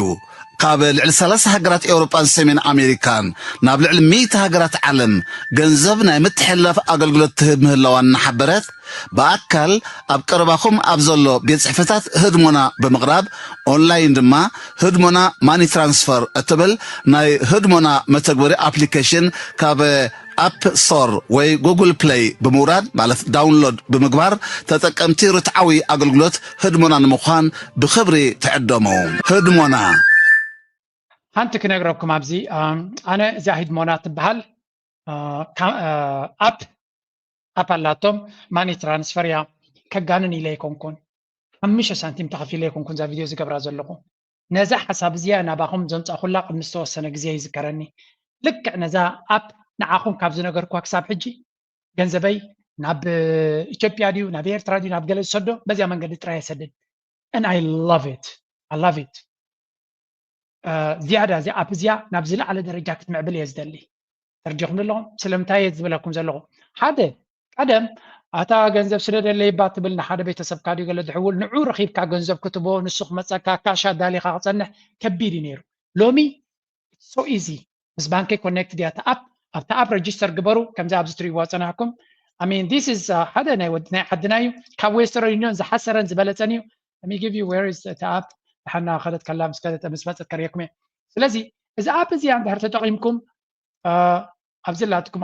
ኣብ ስቶር ወላ ኣብ ፕሌይ ስቶር ከድኩም ነዚ ትመስልቲ ኣፕ ህድሞና ማኒ ትራንስፈር ኢልኩም ክትወስድዋ ትኽእሉ ረጂስተር ግበሩ ኣብቲ መጀመርያ ረጂስተር ክገብሩ ከለኩም ቁሩብ ግዜ ክወስደኩም ይኽእል ይኸውን እዩ ሓንሳብ ምሳትኹም ግን ኩሉ ግዜ ኣብለኩም ዝበለፀ ሸርፊ ኣትበኩም ዝበለፀ ሸርፊ I don't care ናበይ ትሰዱ ኣለኹም ዝበለፀ ሸርፊ ብፍላይ ድማ ሰሪሕኩም ትነብሩ ተኮይንኩም መብዛሕትና ኸም ኢና ነቲ ትሰዶ ዘለኻ ረሚተንስ ንሰብ ስለ ትሕግዝ ዘለኻ ንስድራኻን ንሓውኻን ንሰብ ሓጊዘ ኢልካ ኣብ ታክስ ዲክላሬሽን ናትካ ከተጉድሎ ትኽእል ኢኻ ምክንያቱ እዚ ሰብ ትሕግዝ ስለ ዘለኻ ቻሪቲ ስለ ዝኾነ ናብ ስድራኻ ትሰዶ እንተለኻ ሕጋዊ እውን ክትመልሶ ትኽእል ኢኻ ኣብቲ ታክስ ዲዳክተብል እዩ ስለዚ ነዚ ተጠቀምሉ ዶኩመንት ኣለኩም ብሓወላ ሰደድካዮ ገንዘብ ንኽስቶ ሂበየ ኢልካ ክትነግራ ይትኽእልኒ ኢኻ እዚ ግን ብሕጋዊ መንገዲ ስለ ትሰዶ ዘለኻ ኣብቲ ሓበሬታ ስለ ዘለካ ኤቪደንስ ከተቅርብ ትኽእል ናበይ ከም ሰደድካዮ ኣቦኻ ኣዴኻ እንድሕር ኮይኑ ብፍላይ ስድራ ይሕግዘሉ እየ እንድሕር ኢልካ ታክስ ዲዳክሽን ከልወካ ይኽእል እዩ ስለዚ ነዚያ ኣብ ዘይምጥቃም ብፍጹም ክርዳኣና ኣይክእልን እዩ ነዚያ ኣብ ዓድኹም ተደየላ ኢትስ ኦኬ ኣብ ኤሮፓ ዘለኹም ግን ካልእ ኣፕ ኣሎ ኸውን እዩ ናይ ኤርትራውያን ፅቡቕ ኣብ ዌስተርን ዩኒዮን ኣብ ካልእ ጅንዕፍሪት ዘኸይድ ምክንያት ግን የብልኩምን ናይ ዓድና እዩ ናይ ህዝብና እዩ ናይ ሓውና ናይ ሓደ ኤርትራዊ እዩ ቅዱስ ኤርትራውን ሃገራውን እዩ ስለዚ ሌትስ ሄልፕ ኣውት ንሓትሕድና ንዑ ክትሕግዙ ኢልኩም ዘይኮነ ግን ሓንቲ ካብተን ዝበለፃ ዝረኽቦ ዝኾነ ሕቶ እንተለኩም ኣብታ ኣፕ ኣለዎ ቴሌፎን ኮንታክት ኣለዎ ቡ ጌርኩም ረኸብዎ ኣነ ክሕግዘኩም ኣይክእልን እየ ምክንያቱ ኣነ ነዛ ሓበሬታ ጥራይ ናባኹም ዘመሓላልፋ ዘለኹ ናይ ሆፕ ምስ ግዜ እዛ ህድሞና ናብ ካልእ ዓይነት ናይ ባንኪ ጨናፍራትን ናብ ክሪፕቶን ናብ ገለን ከይዳ እውን ነቲ ዘሎ እገዳታት ኣብ ምጥሓስ ዓብ ተራ ክትገብር ነቲ ዲያስፖራ ዘሎ ባንጎ ግምት ናተይ ህድሞና ንባዕሊ ባንኪ ክኸውን ኤርትራ ፍሪ ምስ ኮነ ስለዚ ገንዘብካ ካብዚ ብከምዚኦም ኣስጊርካ ባንክካ እውን ከም ባንክ ኣካውንትናትካ እውን ክኸውን ተስፋ ንገብር ደስ ዋይቲ ቁጠባ ክኽፈት ኣለዎ ንብሎ ዘለና እዚ ዕድላት እዚ ብቐሊሉ ገንዘብካ ዊዝን ሰከንድስ ኣብቲ ትደልዮ ዘለካ ኣካውንት እናረኣኻዮ ኣብ ቅድሚ ዓይንኻ ኣብ ኤርትራ ክንዲዚ ገንዘብ ኣለኒ ኣብ ኢደይ ድማ ኣሎ ክትብለሉ ትኽእል ንኣብነት ኣነ ኣብ ዱባይ ኣካውንት ኣለኒ ኣብ ዱባይ ዘሎ ገንዘበይ ኣብዚያ ኮይነ ዝርዮ ከመይ ይኸይድ ኣሎ ኢንቨስት ይገብር ኤቭሪቲንግ ከምኡ ክኾነለየ ድማ ዝምነ እቲ ተበጊሱ ዘሎ ሓሳባት ድማ ከነተባብዕ ኣለና ነዊሕ ከይደ ኣለኹ ሎሚ I'm gonna go back ነቲ ኣብቲ ናይ ዞባና ኩነታት ክመለስ ሕጂ አሁንም ትልቅ ኃይል እያሰባሰበ በመቶዎች የሚቆጠር ኃይል እያሰባሰበ ብቻ ሳይሆን ከጀርባው የሚጋልቡትም አርፎ አይቀመጡ ይሄ ትጥቅ አንስቶ በሀገር ውስጥ መዋጋት የአንደኛው ክፍለ ዘመን ስልጣኔ አይደለም ስልጣኔው በሐሳብ ሐሳቡ ይሽጥ አገር ናት ብሎ ካመነ በሐሳብ ነው መወያየት ያለው አገር አይደለችም ብሎ ግን ካመነ ግን ወደየ በረሃው የሚገባ ነገር የለም 120 ሚሊዮን ኮን 1 ሚሊዮን ረፉ 119 ሚሊዮን ሰላም ማግኘት አለበት ከም ትሪእዎ ዘለኹም ሰራዊት ናይ ኣቢ ብኩሉ ኣብ ተዓዲድን ፈኸራን ኣትዩ ዘሎ እቲ ፀገም ድማ ብርግፅ ከም ንሪኦ ዘለና ሓደ ናይ ኩናት መንፈስ ከም ዘሎ ኣብቲ ዓዲ ንርኢ ኣለና ምፍርራህ ተዓዲድ ብኩሉ ወገን ዋላ ህወሓት እውን በቲ ሓደ ዝብልዎ ዘለው ንሳቶም ዘይፅበይዎ ዓይነት ካብ ህወሓት እውን ክፅበዮ ዘይትኽእል ዓይነት ወታደራዊ ምንቅስቃሳት ኢና ንርኢ ዘለና ከርእየኩም እየ ፅንሄ ኢለ ኣቢይ ኣሕመድ እውን ኣብዚ ለንቀነ ዝተዛረበ ስምዕዎ ኣብዚ ሊመጣ የሚገባው ልማት ሊሰራ የሚገባው ስራ በበቂ ተሰርቶ አናምንም እኛ እንጂ የሚደረጉ ሙከራዎች አንኮንስቲቱሽናል ልምምዶች እንዳሉ ስለማናቅ አይደለም በደንብ ነው የምናየው እውነት ለመናገር ያስጨነቀን ጉዳይ ግን በግልጽ እንድታቁት ትንሽ ዘመን ተቀይሯል ዛሬ 4 ዓመት 5 ዓመት የነበረን የውጊያ አቅም የነበረን ቴክኖሎጂ እና ዛሬ ትንሽ ይለያያል እና በተቻለ መጠን ማክሲመም ውጊያ ብናስቀር ይሻላል ዋይ ናይ ዘሰብ ዝኮጉድ ረኺቦም ኢትዮጵያውያን እንታይ ዝብል ዘሎ ናይ ትግራይ ኩነታት ኩሉ ይርዳእና እዩ ፀገማት ዘሎ ኩሉ ነገር ንገብር ኣለና ፅቡቅ ከይድ ኣሎ ማለት ናይ ኮነን ግን ብሓፈሻ ናይ ትግራይ ኩነታት ብፍላይ ነቶም መራሕቲ ዝዛረብ ዘሎ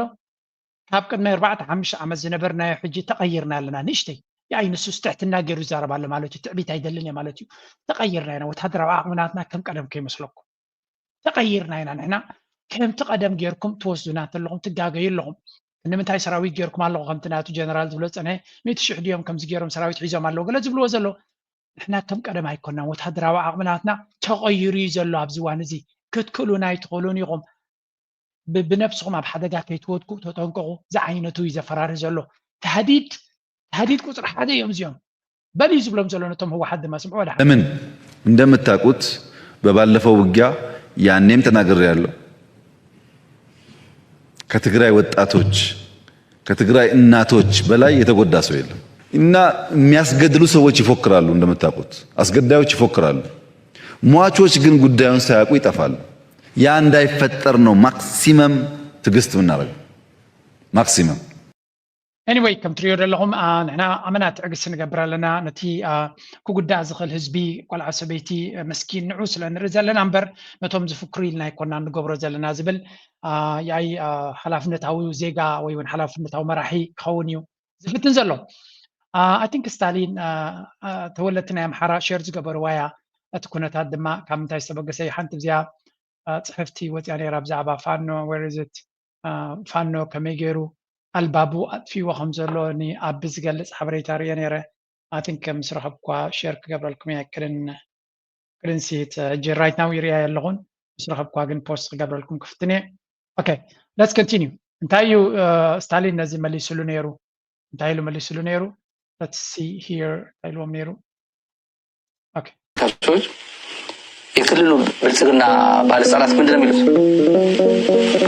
ከአቅማችን በላይ የሆነ ክልል የለም ይላሉ። እንኳን ከአማራ ክልል አቅም ከፌዴራል መንግስት አቅም በላይ ነው አማራ ክልል ተጠናክሮ ቀጥሏል። ትናንት እዚህ ሚዲያ ላይ ያቀረብኳቸው ብዙ ፋክቶች ነበሩ። ብዙ መንገድ ደግሞ ወዴት እያመራ እንዳለ ደግሞ የሚያሳይ ብዙ ፍንጮች አሉ። አማራ ክልል 2 ዓመት ሙሉ ያለ ማንም ደጋፊ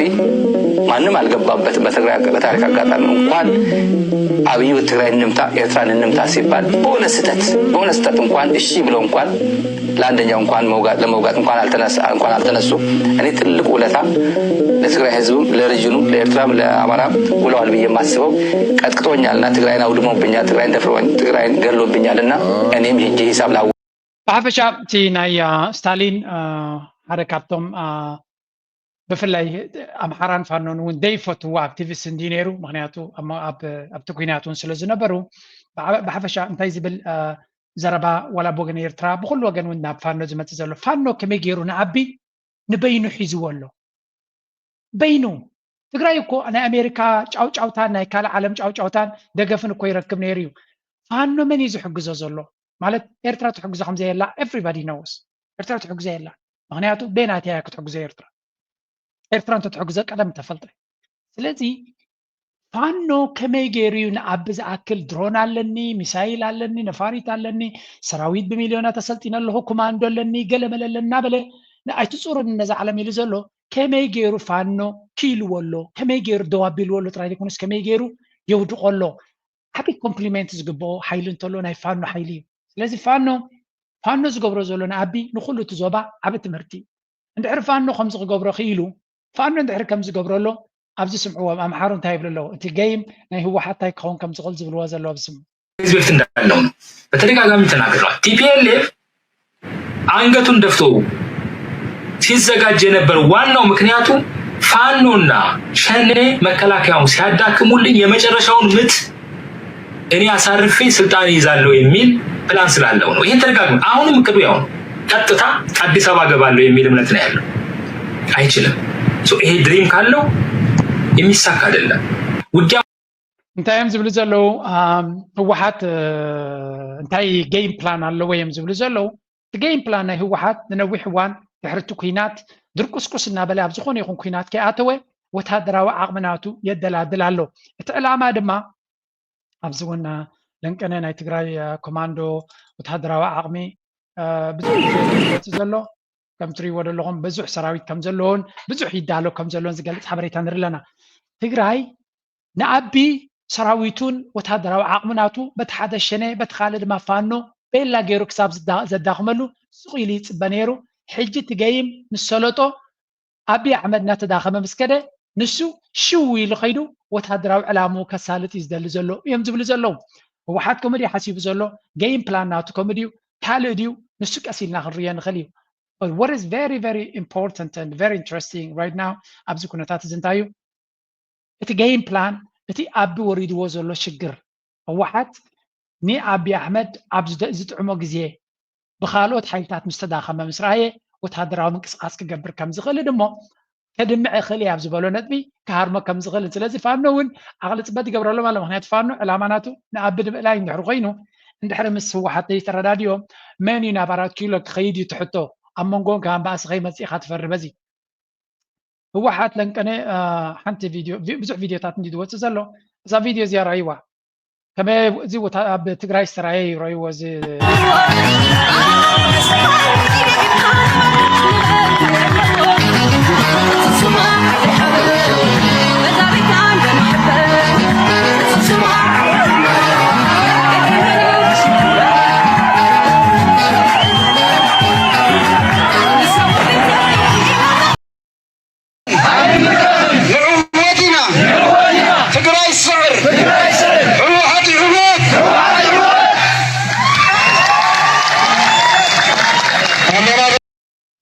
كم زنرو يزلنا تي هو حد بحال وتحدراوك أو ماناتو يكون أكايداناتو وتحدراوي كوماندو تات سلطنون زلو زمرقوم زلو مستنا يكوينات تمكرو زلوم أبقرب عجزي استواجع عين سراويت مسموخانو ني أبن كادرتاتون أبي شاقلو زفترة أبي شجر زفترة أبي سكفتان سكاتن زفترة كنتات تفتيرو خمسة ليم زنقرو زلو كبت أسوار كم جلوا ونرلنا زي كبت أسوار نبي لمنتا علامة كتكمليو لمنتا يكون تاتيهم كتكملو we don't know جن كينات كجمر سلزغل كينات كجمر تقين لما هذيك بنفسكم حذر سلزلوا I think نقفا برس حنتي صحفتو تينيرو نحق النتا زيادة نسو خبر هاي يقل جولا مستموت هدرين حالتات ناتو نايهزوز أخيبات أو إيكم زلون قداي أمحران فانون قداي تقراين هو حاتن وعل بريتوريان سالسايد ما إرتران تمدون أوروميان تقام تعتقاتن مزبزح زرزراتو تلعيلو حانت كيفرنا كل نجر فح إلو تباهيلو عيني كنا غورد اليوم وعيلوم يبحلالو كأمودا تبحنت نجر تسمامهم إرتران ويانا تحقاقيزهم كوكونا دليوم إلنا حانت مرار أويات نفنو تباهيلهم علم كت سمعوا تخون زياك قبروا كم زغلو زي أبيات زيا زي تكتيك زيا كم مواد أو كتقبلها خمس زغلو I think إذا بس حسبون كرداد على زغلي زي كوينو نهلوه تكون تات مالتيو أبي أحمد مني زيادة متيو كدمعو مني متيو كأليو مني كبنكرو تابعي كمتو تساقم nobody knows جن تي زمتو زلو حدا جاجن كردو جميرلو and that's why he's crying like a baby كبكزو على أبيات قبر زلو أبيات جن بعين فقرايز قبر زلو نحنا ون كم تنساتهم هاونا يتمالي كنا نزلنا حز وسيخنا ينازل نازلو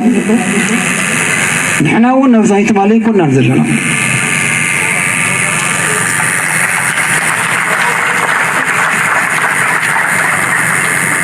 نحنا سلسة نجر قال هنا حدا زوجة زي فلت كاو دمس فحنيا حالفو دمس قنبلة دمس ميسايلات زي فلت زنورة منسي وزي كي فلت عبدو خدحن زخون يغني له استعاد قيعت كالعيلو زمكته حلو انه زغت سالي حزقن وقلهم يلو تباو كيلو زينا ورا كل وسيخوي كلاي بعلخا حسب كل خال غيركا بعلخا خبت دحن حسب نفوتيري حدزي كلاي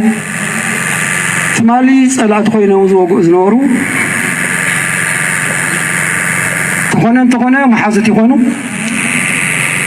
هذا يكون عي وقوة الحزي زيادة زعبية استراتيجية مياه أبي خسير كان هنا يكسرنا مغنياتو تمالم سانا كتواقع كلها فانو بقولنا خانيرو شعبيا منكسير تراب بقولنا خانيرو علم بقولنا خانيرو لومي فانو أنصار كواقعلو شعبيا أنصار كالو نحنا هنا خسيبنا نسخة يكون كان كسيب كايبلو strategically militarily وكل من قدريها أبي كسيرو نساتو ما يكونون حكيزي أبقى عفار زنور زلو مساند نور تقالتي مساند نورو بدرجة مرحنة بدرجة الزعجي زلن كان بعفار زقاطة ما كنتاتي رأيوه انتاي قبرهم كم زلو أبي اتي مجمريات دراما ما بزكن سمعه ኣብ ዞባ ደቡብ ኣሎ ዝተባሃለ ፀገም ንኽፍታሕ ሓድሽ መሪሕነት ምውዳብ ኣድላይ ኮይኑ ከም ዝተረኸበ ፕሬዚደንት ታደሰ ወረደ ሓቢሩ ፕሬዚደንት ታደሰ ወረደ ንዚ ዝበለ ምዕባለ ፖለቲካ ዞባ ደቡብ ንምህዳእ ንዞባ ኣመሓደርቲ ጥራሕ ካብ መንበሮም ኣልዒልካ ናይ ምትካእ ስራሕ ከም ዝተሰርሐ ገሊጹ እቶም ዝተለዓሉ ኣካላት ኣብ ዝምጥኖም ናይ ክልል ቦታ ከም ዝስየሙ ኣፍሊጡ እቲ ዘሎ ናይ ፀጥታ ፀገም ከይበኣስን ናብ ሓደጋ ከይመራሕን ብጥንቃቐ ከም ዝስራሕ ገሊጹ ትካል እግሪ ምትካል ትግራይ ትእመት ካብ ኢዱ ተጋሩ ወፃኢ ከይኸውን መንግስት ብቀረባ ከም ዝሰርሕ እቲ ፕሬዚደንት ኣብ መግለጺኡ ጠቂሱ ኣብካ ዓፋር ዝነብሩ ዘለዉ ምሳናት ነብሩ ተጋልቲ ምሳና ነብሩ ብደረጃ መሪሕነት ብደረጃ ታሕተወት ተጋልቲ ብዝኾነ ይኹን ምክንያት ኮርዮም ኣኽሪፎም ናብ ከባቢ ዓፋር ከይዶም ኣለዉ ንሳቶም መፂኦም ታዝበል ናይ ፀላእትና ድልየት ዘልኩም ንሳቶም መፂኦም ኩናት ግጭት ኣብ ክልቴና ክፍጠር ድሕሪኡ ሰለስተ ሰልፊ ነይሮም ምናልባት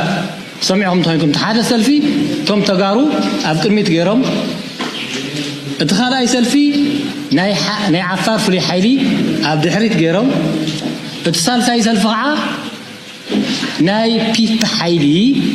ኣብ ድሕሪት ገይሮም መፅኦም ነይሮም ሰለስተ ዓይነት ኣሰላልፋ ሒዞም መፅኦም ነይሮም እቲ ዋና ድሌት እቲ ሓደ ክነግረኩም እቶም ናህና ተጋልቲ ብሰናድ ኖር ተጋልቲ ሕዚ ናብ ፒፒ ተፀጊዖም ዘለዉ ሓይልታት ንሳቶም ግጭት ክፈጥሩ ድሕሪኡ እቲ ናይ ፒፒ ሓይሊ ኣብ ትግራይ ግጭት ተፈጢሩ ኢሉ ካኣቱ እዩ ተዓባይ ድሌት ተዋና ድሌት እዚኣ ነይራ ካልኦት ድሌታት ነይሮሞም ካብ ሰራዊት ትግራይ ብዙሕ ዝበለ ዕጥቂ ብዙሕ ዝበለ ሰራዊት ፈሪሱ ክመፀና ኢና ዋና ከም ትሪእዎ ዘለኹም እቲ ተንኮል ብልፅግናን ኣብን ኣብ ልዕሊኦም ዝገብሮ ዘሎ እቲ ናይ ኢትዮጵያ ሓይልስ ነዚኣ ክርዳእ ዘይምኽኣል እቲ ናይ ትግራይ ኢሊት ኣብዚኣ ክሰማማዕ ዘይምኽኣሉ ዝሕዝን እንድዩ ግን well things are changing pretty much ኣብዚ እዋን እዚ እናተቐየረ ይመፅእ ኣሎ እዩ ኣብዚ ካስምዑ መን ከም ዝኣቱ ብማእኸል ትግራይ ከመይ ገይሮም ከም ዝእቱ እዚ ኩሉ ዲዛይን ገይሮም እዮም ብጣዕሚ ዘሕዝነኒ ሓደ ነገር ክነግረኩም ከም ዝበልክዎ ሽምግልና እናወሊኦም ክፀንሑ ደልዮም ወታደራዊ ብወዛ ክንገብር ኢና ይብሉ ወታደራዊ ብወዛ ማለት ብዓፋር ኣንፈት ተጋሩ ዝመርሕዎ ክኣትዉ ተጋሩ ዝመርሕዎ ኣብ ዓፋር ዝነበረ ሕዚ እናተመለሰ ዘሎ ናብ ትግራይ ናብ ዓዱ እናተመለሰ ዘሎ ተኸይሉ ንሱ ተጋሩ ጀነራላትን ኮሎኔላትን ኣዲስ ኣበባ ዘለዉ ክመርሕዎ ብምዕራብ ትግራይ ናይ ሕሞራ ኤርፖርት ተጠቂሞም ባዕሉ እውን ኢሉ ነይሩ ሕሞራ ሽረ ዓዲግራት መቐለ ክጥቀም እዩ ነይሩ ሓሳቡ እስካዕ ሰመራ ዘሎ ሕዚ ተንጀታት ኣኪብዎን ዘሎ ካብ ንየ እውን ካብ ሕሞራ ካብ ሽረ ካብ ዓዲግራትን ካብ መቐለን ካብ ሰመራን ካብዚአን እናተለዓለ ብጀታትን ብድሮናትን ኤርትራ ከጥፊ ነይሩ ዕላማ ሓግዙ ንዝበለሉ እውን እዚ ልቢ ዘለዎ ናይ ኤርትራ ፖለቲከኛ እዚ ይስማዕ ሽረን ዓዲግራትን መቐለን ኣይንህብን ኢሎሞ እዚኣ ባይሳቶ ምስ ሰራዊት ትግራይ እምበር መጀመርያ ዝብሎ ዝነበረ ተስታውስዎ ኢኹም ኣፅዋር ክወኩም እየ ኢልዎም ሰራዊትኩም ከፍርሶ ይደልን ይሓግዘኒ ጥራሕ እምበር ከም ዘለዎ ይዝለቕ ኣፅዋር ተወሰነ ፅዋር ኢሉ ስቃጥላ ተወሰነ ያ እዚ እውን ምስማዕ ዘድልየ እዩ ንሪኦ ኣለና ብዝተወሰነ መንገዲ ኣምና ገለሰይ ዝተወድአ ጉዳይ እዩ በቃ ፐርፌክት ይኽለክ ይክእል ንሱ እውን ግን ፅቡቅ ጅማሮታት ንዕዘበሉ ኢና መለክዒ ህዝቢ እዩ መለክዒ ብሄራዊ ረብሓ ህዝቢ ትግራይ መለክዒ ናይ ትግራይ ረብሓ እዩ ካሊእ ኣይኮነን ካሊእ ትርፊ ሶ ኣብ ዘላመሳ ዝነበረ መሬት ምምሕያሽ ገይሮም ኣብ ኢሮብ እውን ብተመሳሳሊ ህዝቢ ተመሊሱ ናይ መሬት ምምሕያሻት ተካይዱ ኣሎ ካሊእ ባድመ ከውን ኣብ ቀረባ እዋን ከም ዝጅመር ኢንፎርሜሽን ኣሎ ሶ ኣትሊስት ውፅኢቱ ኣብ መሬት ንህዝቢ ተረባሒ ዝገብር ውፅኢት ሒዙ ይመፅእ ኣሎ እዩ ሰቡ መንፅር እቲ ምስ መንግስቲ ኤርትራ ዝግበር ዘሎ ርክብ ውፅኢታዊ እናኾነ ይኸይድ ኣሎ ማለት እዩ ከለላ ክገብረልካ እንድሕለ ይኽእል ኮይኑ መንግስቲ ኣብ ምንታይ እዩ ማፅምዱ ክበሃል ዝኽእል ኣብ ምንታይ እዩ ውሕስ እዩ ኢልካ ክትወስዶ ትኽእል ከም መድሃኒት ኢንፎርሜሽን ሰሚዐ እየ ኣነ እውን ምናልባት ሓቂ ሓቂ ናምናሹ እዚ ዓይነት ፀገም ተተፈጢሩ ምናልባት ኣብቲ ከባቢ ዘለው ምምሕዳር ናይ ፀጥታ ኣካላት ኢሉ እውን ብሓፈሻ ከም ትግራይ እውን ክረአ ዘለዎ ክሪቲካል ክረአ ዘለዎ ጉዳይ ኢለ ዝኣምን ክፍታሕ ዘለዎ ፀገም ኢለ ዝኣምን ፀገም እንተሃልዩ ግን እንታይ እዩ ዝብለክ ዘለኹ ከም ጅማሮ እዩ ማለት ፐርፌክት ይኽለክ ይክእል ክሳብ ሕዚ ዘሎ ከም ጅማሮ ግን እቲ ዝሓሸ ጅማሮ ኦፍኮርስ ዋለት ምስ ብልፅግና እውን እኮ ዕድል እንተሃልዩ ሰላም ይዘዋፀ እቲ ናይ ፅምዶ ውፅኢታት ንሪኦ ኤርትራ ምንፃለ ኣልጋ ዝኾነላ ደቃ ኣብ ኢትዮጵያ መራሕቲ ስለ ዝገበረት እዩ ካብ ናይ ኢትዮጵያን ናይ ትግራይን ኣጀንዳ ናይ ኤርትራ ኣጀንዳ ለጨንቆም ሰባት ኣብ ኢትዮጵያ ስልጣን ስለ ዝሓዙ ካብ ናይ ዓለም መስርሕ ካብ ናይ ኣፍሪካ ሓንነት ድርጅት መስርሕ ካብ ናይ ተጋሩን ኢትዮጵያውያንን ዘለቐታዊ ረብሓ ናይ ኤርትራ ረብሓ ዘጨንቆም መራሕቲ ስለ ዝነበሩ እዩ እዚ ከዓ ፍሉይ ነገር እዩ ፍሉይ ነገር ከዓ ፅባሕ ንጎ ከጋጥመና ኢልና ክንዕሸ ይብልናን ኤርትራ ምንፃለ ኣልጋ ኣብዚ ዘሎ ሓደ ፀረ ኤርትራ ዝኾነ ቁፅሪ ሓደ ፊገር ማለት እዩ ኤርትራ ኣብ ኢትዮጵያ ንኽትንፀል ዝሓገዝዋ ተጋሩ እዮም ዝብል ዘለና ታሪክ ዳ ቁንጭል ኣቢልካ ስለትወስድ እምበር እያ እቶም ኣብ ኣዲስ ኣበባ ዝነበሩ ተጋሩ ድበልካዮም ኤርትራ ውኮፍ ስለ ዘበለቶም እዩ ምናልባት ፅቡቅ ገይሩ ሕርክርክ ክብለካ ኤርትራ ናፅነታ ክትረክብ ንኤርትራን ሓራ ስለ ዘውፀጥ ኣይኮነትን ነይሩ ታይዳ ነታ ንስኻ ማይክሮፎን ሒዝካ ትዛረበላ ዘለካ ኣብኡ ንዝነበረ ስርዓት እውን ኮራርም ታርጊፎም ኬትካ ኣብ ዚምባብዌ ኬትካ ዘራርቦ ንዑ ኣልዮም ኣብቲ ኩርስናቱ ንዓኻ ደቂ ሓቦታትካ ኮፍ ኣቢሎም እቶም ንሶም ኮፍ ዘበልዎም ድማ ኤርትራ ስለምንታይ ትቃለስ ከም ዘላ ስለ ዝፈልጡ ዝነበሩን ስለ ዝኣምኑ ዝነበሩን ልዕሊ ኩሉ ድማ ኤርትራ ራይት ቱ ሰልፍ ዲተርሚኔሽን እዩ ነይርዋ ንዓኻትኩም እቶም ጎረቤት ስለዘይ ኣመነት ጥራይ ከምኡ ክትገብር ወሲና እምበር ንኤርትራ ጥራይ ሓራ ምስ ኣውፅአት ሪፈረንደም ጌራ ሉላዊት ሃገር ክትከውን ትኽእል ነይራ ምክንያቱ ኣብ 52 እውን ሉላዊት ክትከውን ዝግባእ ሃገር ስለ ዝነበረት ስለዚ ስኻን ወዲ ስኻን ትዊስት ጌርኩም ታሪክ ጠባቢኹም ተንኮል ትመሱ ዘለኹም ቦታ የብሉን ምክንያቱ ንስኻ ትማሊ ቅድሚ ሎሚ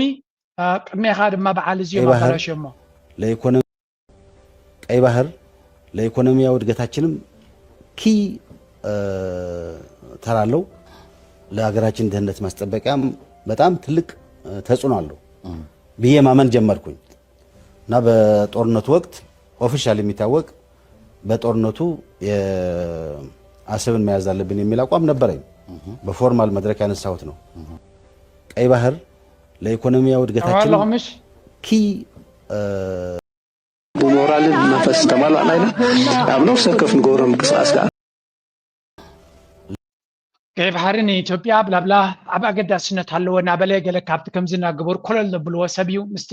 ናይ ኢትዮጵያ ወታደራዊ ሓይሊ ኮይኑ ዝሰርሕ ዘሎ ነቲ ኣጀንዳ ናይ ባሕሪ ዝብል ናይ ኣብይ ኣሕመድ ድማ ከም ብድሕሪ መጋረጃ ልዑል ኣስተዋፅኦ ክገብር ዝኽእል ነቲ ደንበ ተቃውሞ ኣብ ምሽንካር ድማ ክጥቀምሉ ዝኽእሉ ሰብ ምዃኑ ኢና ንርኢ ዘለና እቶም ሓቀኛ ጀነራላት ግን እንታይ ይብሉ ስሙ ሞራል መንፈስ ተማላና ኢና ኣብ ነፍሲ ወከፍ ንገብሮም ቅስቃስ ከዓ تا أبكينا تقدمنا عسكم نحدنا نتماهرنا نحدنا نتحاجزنا نقيسوكو عبنا وتهدروا في السناتات تمرتونا إن مهدنا لنا دحري ما عبيدو حزبوا حتاتنا في حزبوا جنبات غيروا تقدخيناتنا عبينا مع بلان مسكدة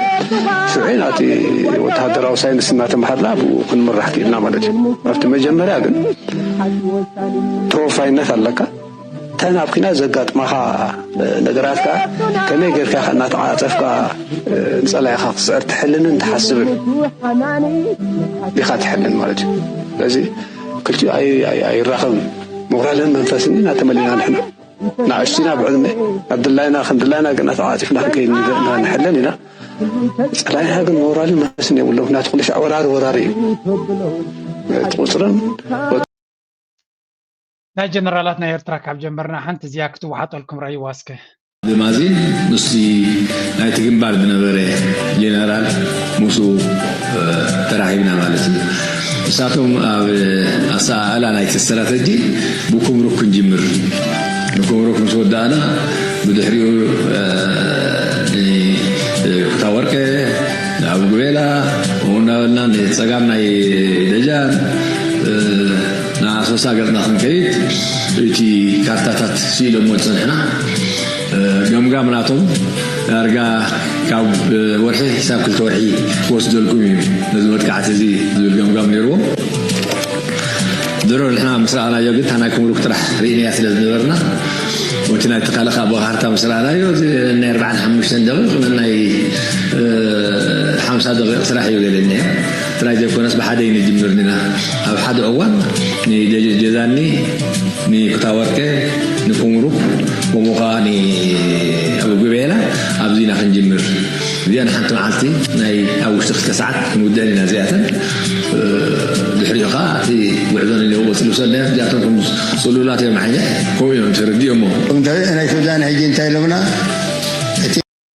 بحفشة ذا فيديو بيرتي بخيتكم كتريوات خلوت جيجناتنا يا سرايتنا إرترا كم دليتكا كتقونا صباب سوشيال ميديا مسيخا بزعبو بلا بلا كتبل تخلي خاجن facts are facts حق مخاني ترفونيو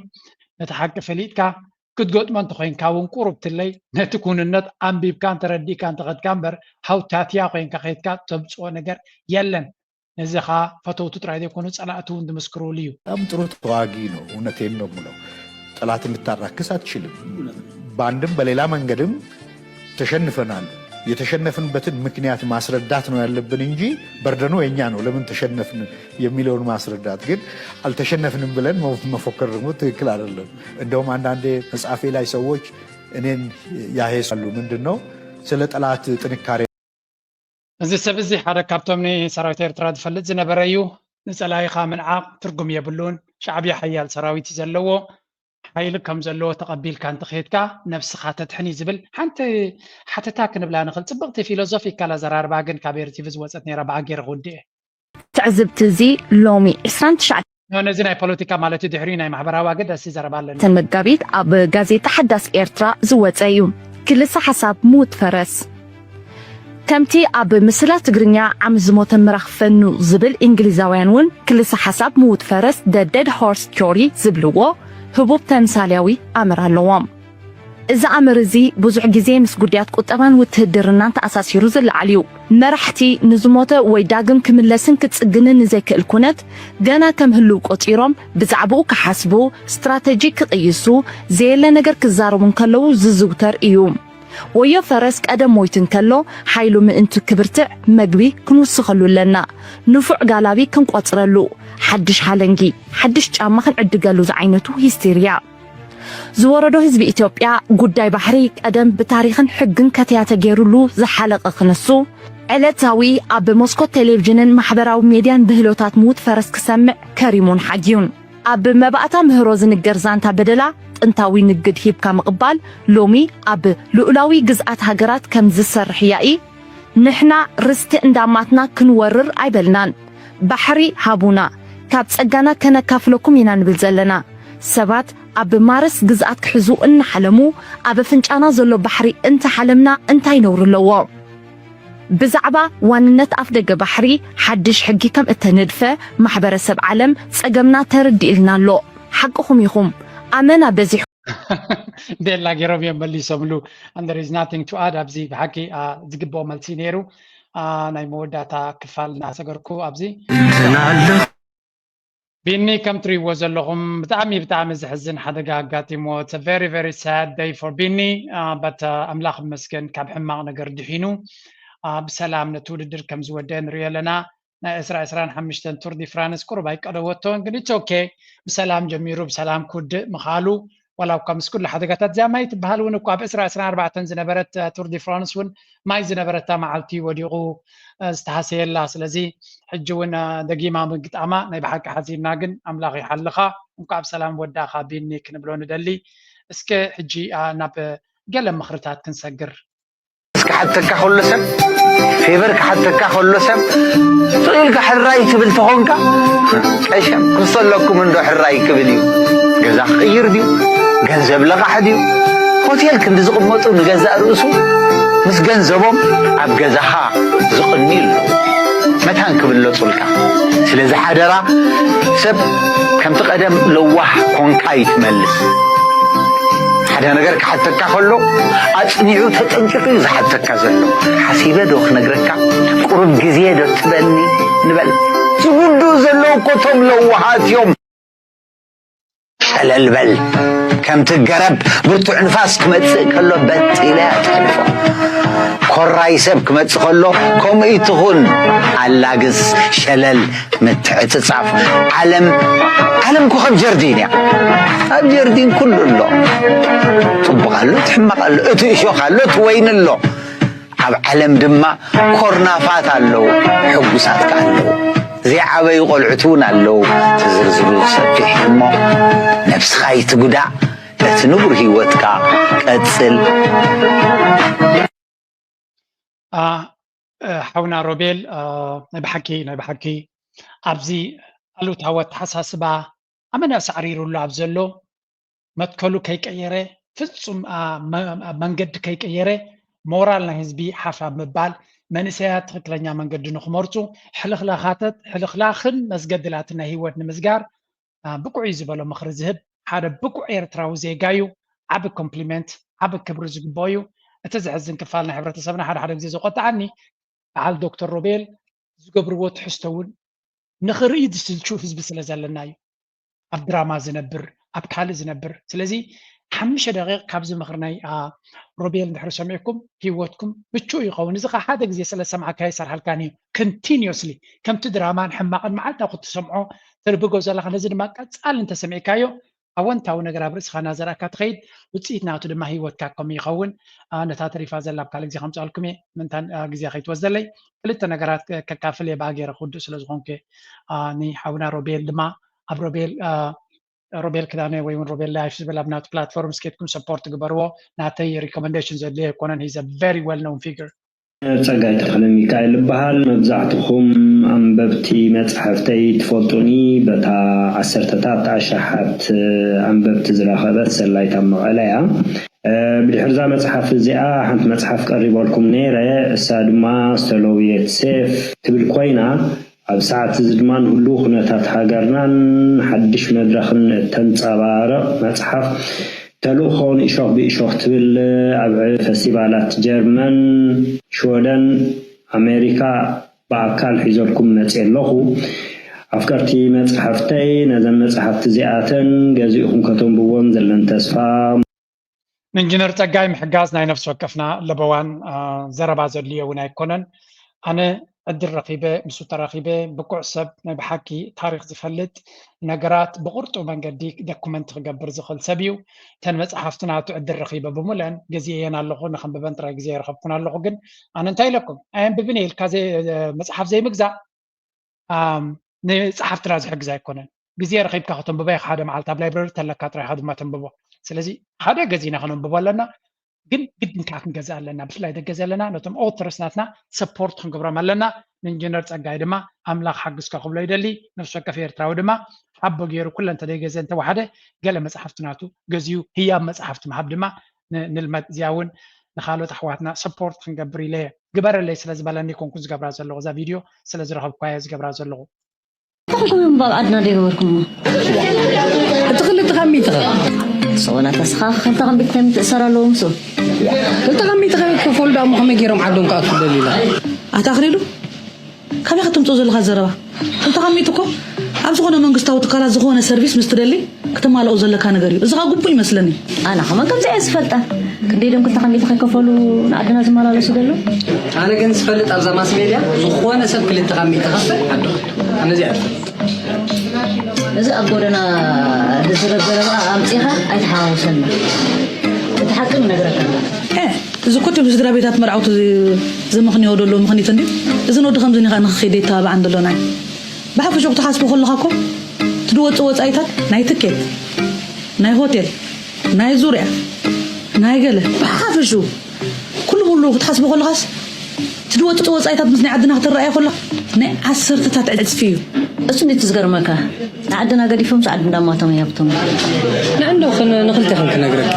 أفتح عدنا خبزي زوراني خنت مرعوا خميدي إيه أخلي الله حوي حق زربا بياس مسهانه ونسامعي أب حدا مرعى كل بحفشة ذا قداينا مرعى أنا بعبس حلفت فيديو ناتي أبرت اعتذاري بلانا يرجن بزحات فيدباك يبكمني سبات أبو غاندا يكون أبكالز مرعاو عبدهم سلزو سألو دا يكونس نت بروسس ناتهم كون